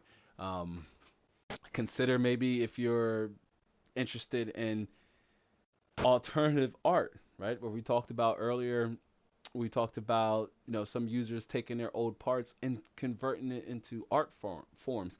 That's also awesome. I've seen a couple myself doing research for this particular topic. So possibilities are endless, right? And so many different ways you can go about with trying to find ways to get rid of your old hardware, right? That is the theme for our 20th live stream, right? Here's the 20 more. But that was the theme of this live stream, right? Um, because at the end of the day, someone could be a part or two away from completing their ideal build, or their ideal dream system, right? Maybe it may not be suitable for you, but maybe it's suitable for them. Maybe they've been playing on an Xbox 360 for the last couple of years, right? Whew, Can you imagine with jumping to say like a B350 motherboard and a Ryzen 1600X or a Ryzen 1600 and even a 1050 Ti or RX 570? What that would do for somebody in that situation coming from an Xbox 360? Their gaming experience would triple, quadruple overnight or the instance that their computer is completed, right? So think about, less fortunate users out there. I was that person myself growing up. So, yeah. we're not going to go down that path again. But yeah. All right, guys and gals. I think this ride is slowly coming to an end. The ride is slowly coming to an end. Our 20th live stream special. I do appreciate everybody who came out. If you're here on the replay, either you fast forwarded to see how the stream concluded or what have you, I do appreciate you being here on the live stream, even if it is on the replay. If you're not sure, we do go live once a week, right? Which we will revert back to our normal Saturday schedule time. Um, I just want to say I appreciate the community with helping me build this brand and build this channel and to just moderate this community. I am nothing without the community, right? It is you guys and gals that make this all possible, right? Along with our moderator. Shout out to our moderator, Kimberly, who helps keep the chat lively and just welcome in newer viewers and just make everybody feel welcomed and a part of this community. So diverse, so rich in information, and everybody's just so willing to share and be so helpful, right? Gotta love it. XLR Gaming says Best Buy also responsibly recycles e-waste donations, FYI, peeps. Yeah, that's true. Best Buy, man, ignorant of myself. Best Buy actually is probably one of the ones I recommend the most. They take hard drives, old computers, laptops, things like that. They even take TVs, but in some states there could be a fee and a limit of 2 TVs per household. So just something to take into consideration if you're looking to go that route. But if you have smaller components like older graphics cards, even older than that old dinosaur there, um, or older CPUs, older motherboards, just, older Dells or what have you, uh, consider hitting up your local Best Buy, right? Make sure they're still offering and they're still accepting those older components. And again, you may not have anything to gain in terms of, there may not be any monetary gains, but you do know that you're at least doing your part to cut down on the waste, because it's not so much that we're not recycling at all. It's just less than 20% of that waste is being recycled. So it's a matter of us being able to ensure that we're doing more to recycle these, electronic waste and electronic junk, as opposed to just letting it hit the landfill, right? So out of 60 million, some 35, 40 million just goes directly to the landfill. And I see XLR Gaming says 20th, congratulations. I know, right? Shout out to everybody. It's a XLR Gaming, aka RTX On, because we've known you for the past 20 live streams, or 17, 16 plus live streams as RTX On. But RTX On, it's members of the community. Again, I hate to repeat myself, but this is worth repeating. But it's members like yourself, XLRA Gaming, and like Sparta Rules 1993 and Tricion and Damon and our moderator. It's you guys and gals that make going live worth it. Like, it gives me the passion and desire to want to go live, right? It's very daunting at first. Like, if you've never went live in like this format, right, it can feel nervous and uneasy. You feel like you may mess your words up. I probably mess my words up all the time. You guys and gals are just cool with me enough to be like, oh man, laughed and fudged up that word. What's he talk about? He ain't even making sense. But it's just part of the process. You gotta just do it, jump in there. Just like maybe building a PC or wanting to get into PC gaming, you just gotta jump in and do it. Be afraid to make mistakes. And that's one thing I've learned from these past 20 live streams, to where it's okay to make mistakes, right? It's okay, but it's not okay to quit before starting, or to give up before even trying to get ahead, right? Or to make excuses as to, well, I can't live stream because I'm afraid I might mess up, or I might not know what to say. Something could go wrong, my camera could go out, my internet can go out. I remember For those of you who were here for the Cyberpunk 2077 gameplay live stream we did, where we talked about gameplay settings, and Cyberpunk 2077 we used as an example. We played it at launch. Um, I was streaming it and the game crashed and it caused the whole system to the whole live stream to fail. So it was towards the end, so I didn't really want to just go live to be like, hey, sorry, we messed up. But it was towards the end of the live stream, so it made it okay. Which hindsight going forward probably will use a dedicated system for dedicated streaming. But that's so much more content coming up for the rest of 2021. By 2021, I mean very early 2021. Accelerate Gaming says Cliff also works. Cliff, what do you mean by Cliff? Help me out.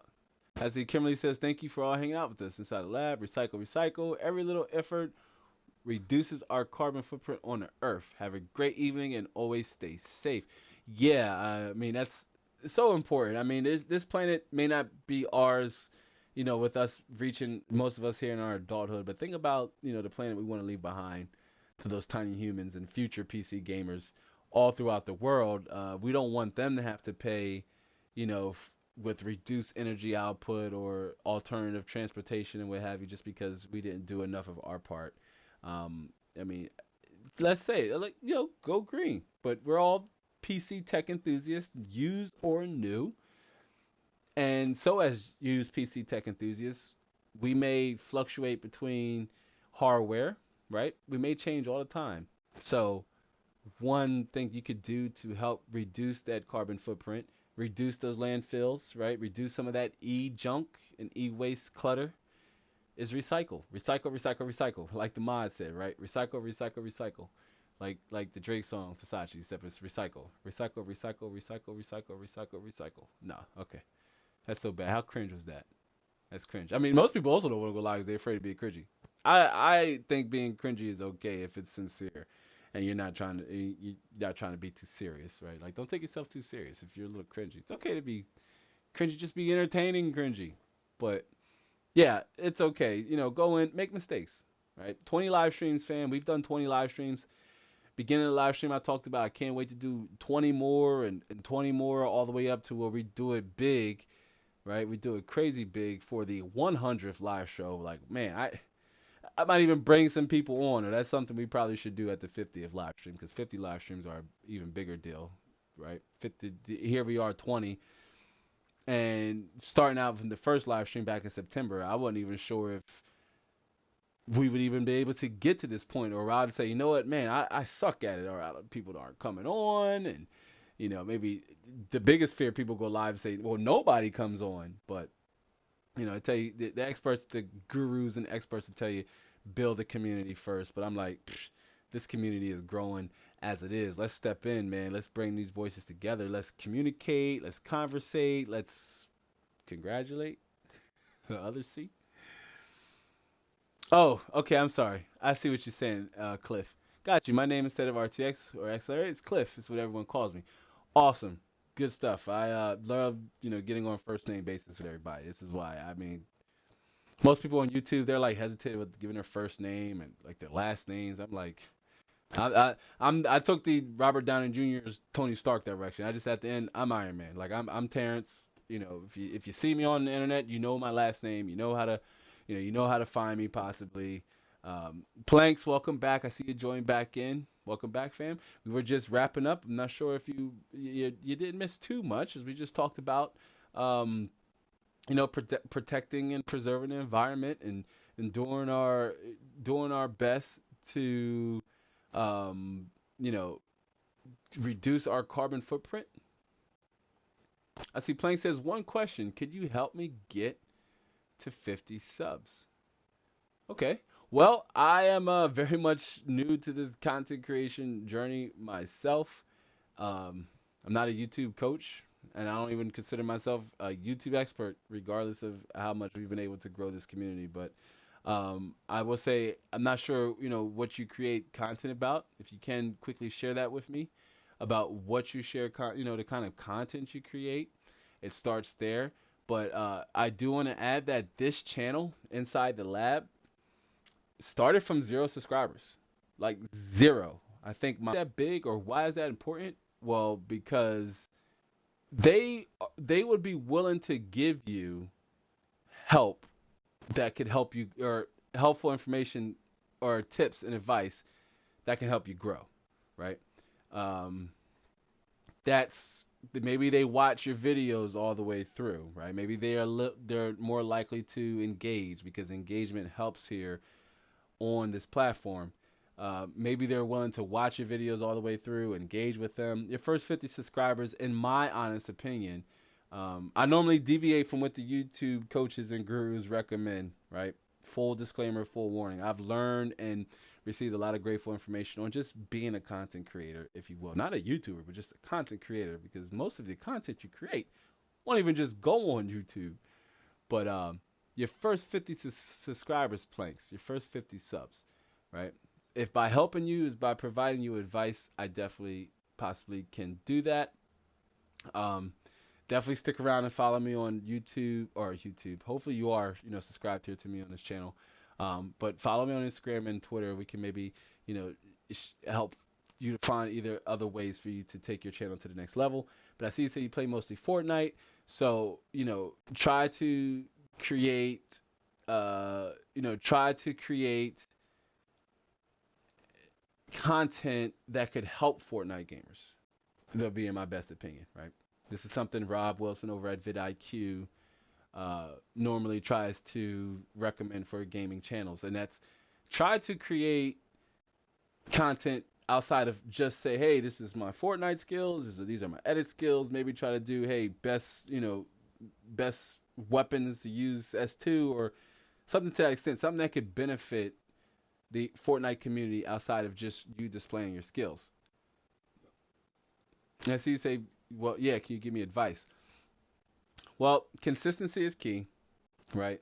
No matter if that's one video a week, one video a month, try to find a consistent pattern of publication, okay? That'll help you stay relevant in anybody's subscription box that you hit. And just consistency is important, right? Like, consistency is so important to developing and growing. And now what gets measured gets improved. So you being consistent will help you see what is working for your channel and what is not in terms of the type of videos you're going to produce, right? Thumbnails are important, okay? I'm just more so trying to think of the things I didn't take into consideration in my first 50 when I was, under 100 subscribers. Because again, this channel, we might be over 2,300 now, but this channel had a fat old goose egg up at one point. Like, man, we were at a firm 0 at one point or another. Like, it's true. But these things I just slowly took and just applied slowly but surely. The biggest biggest piece of advice I can have for you, Planks PK, that is to focus on not necessarily subscribers, but focus on maybe your first 50 videos if you haven't gotten there yet. And if you already done 50 videos and you're still like, but I'm still at 50 subscribers, lab, come on. Well, then focus on trying to improve 1% there forward with each video going forward. That's even if you have 100 videos up, right? It's not like I have a personal saying where I don't think practice makes perfect, because you could practice doing the same thing over and over again, and you could practice doing it wrong. The definition of insanity is doing the same thing over and over again and expecting different results, right? Albert Einstein. But practice makes progression, right? And that's what you're doing when you are essentially when you're putting out videos. You are practicing on getting better, right? So if you haven't hit 50, videos, focus on 50 videos. Then focus on 100 videos. Focus on improving 1% in each video. Go back, watch a video. If it's something, maybe you weren't good in that Fortnite match, right? I'm not sure if you commentate over your videos, but try to consider commentating over your videos. Try to consider talking to your audience. I think it's a missed opportunity on this platform.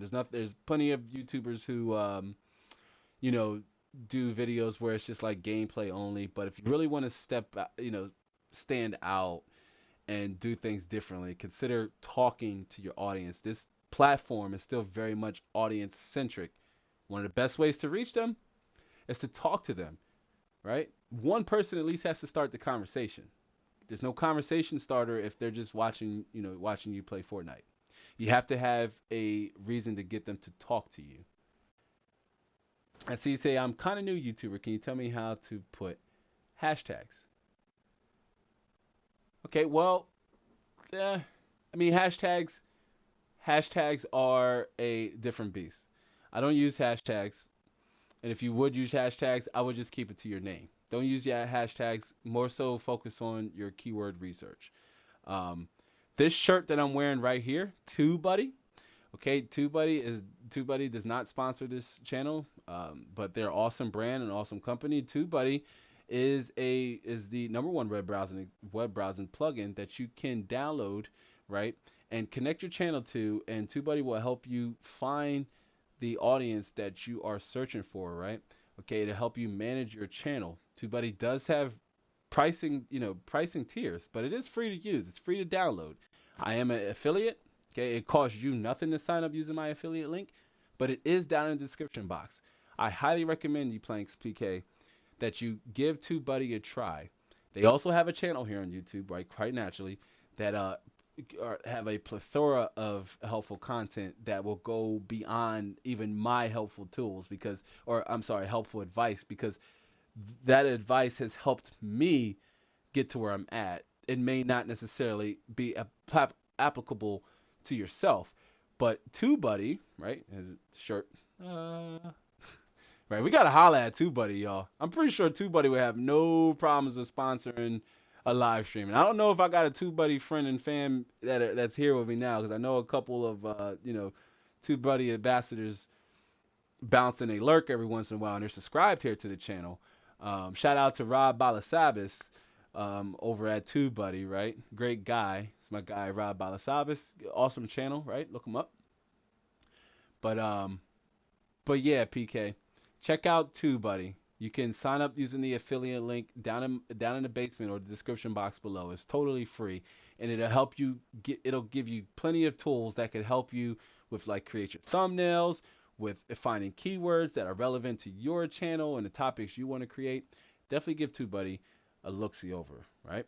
Okay, and I'll be more than willing to help you get set up with TubeBuddy, or even to point you into some of the connections that I have over at TubeBuddy that even helps myself with the application. The CEO of TubeBuddy, I believe his name's Phil.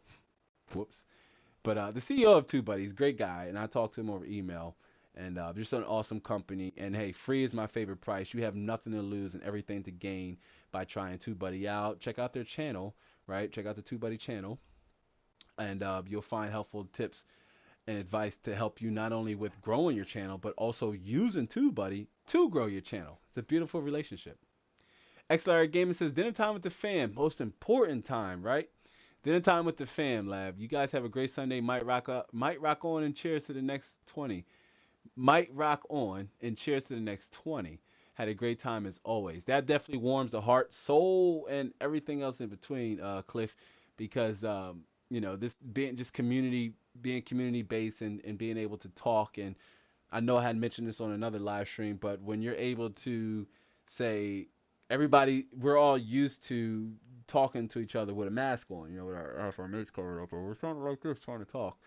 And so being able to sit in front of the camera, and I don't have to wear my mask, and depending on where you are, unless you're at work or you're in a public setting or somewhere like that around other people, maybe you do have to wear your mask. But if you're comfortably at home and you're tuning into this live stream, we get to communicate and converse in a way that is just not as common given the global climate right now.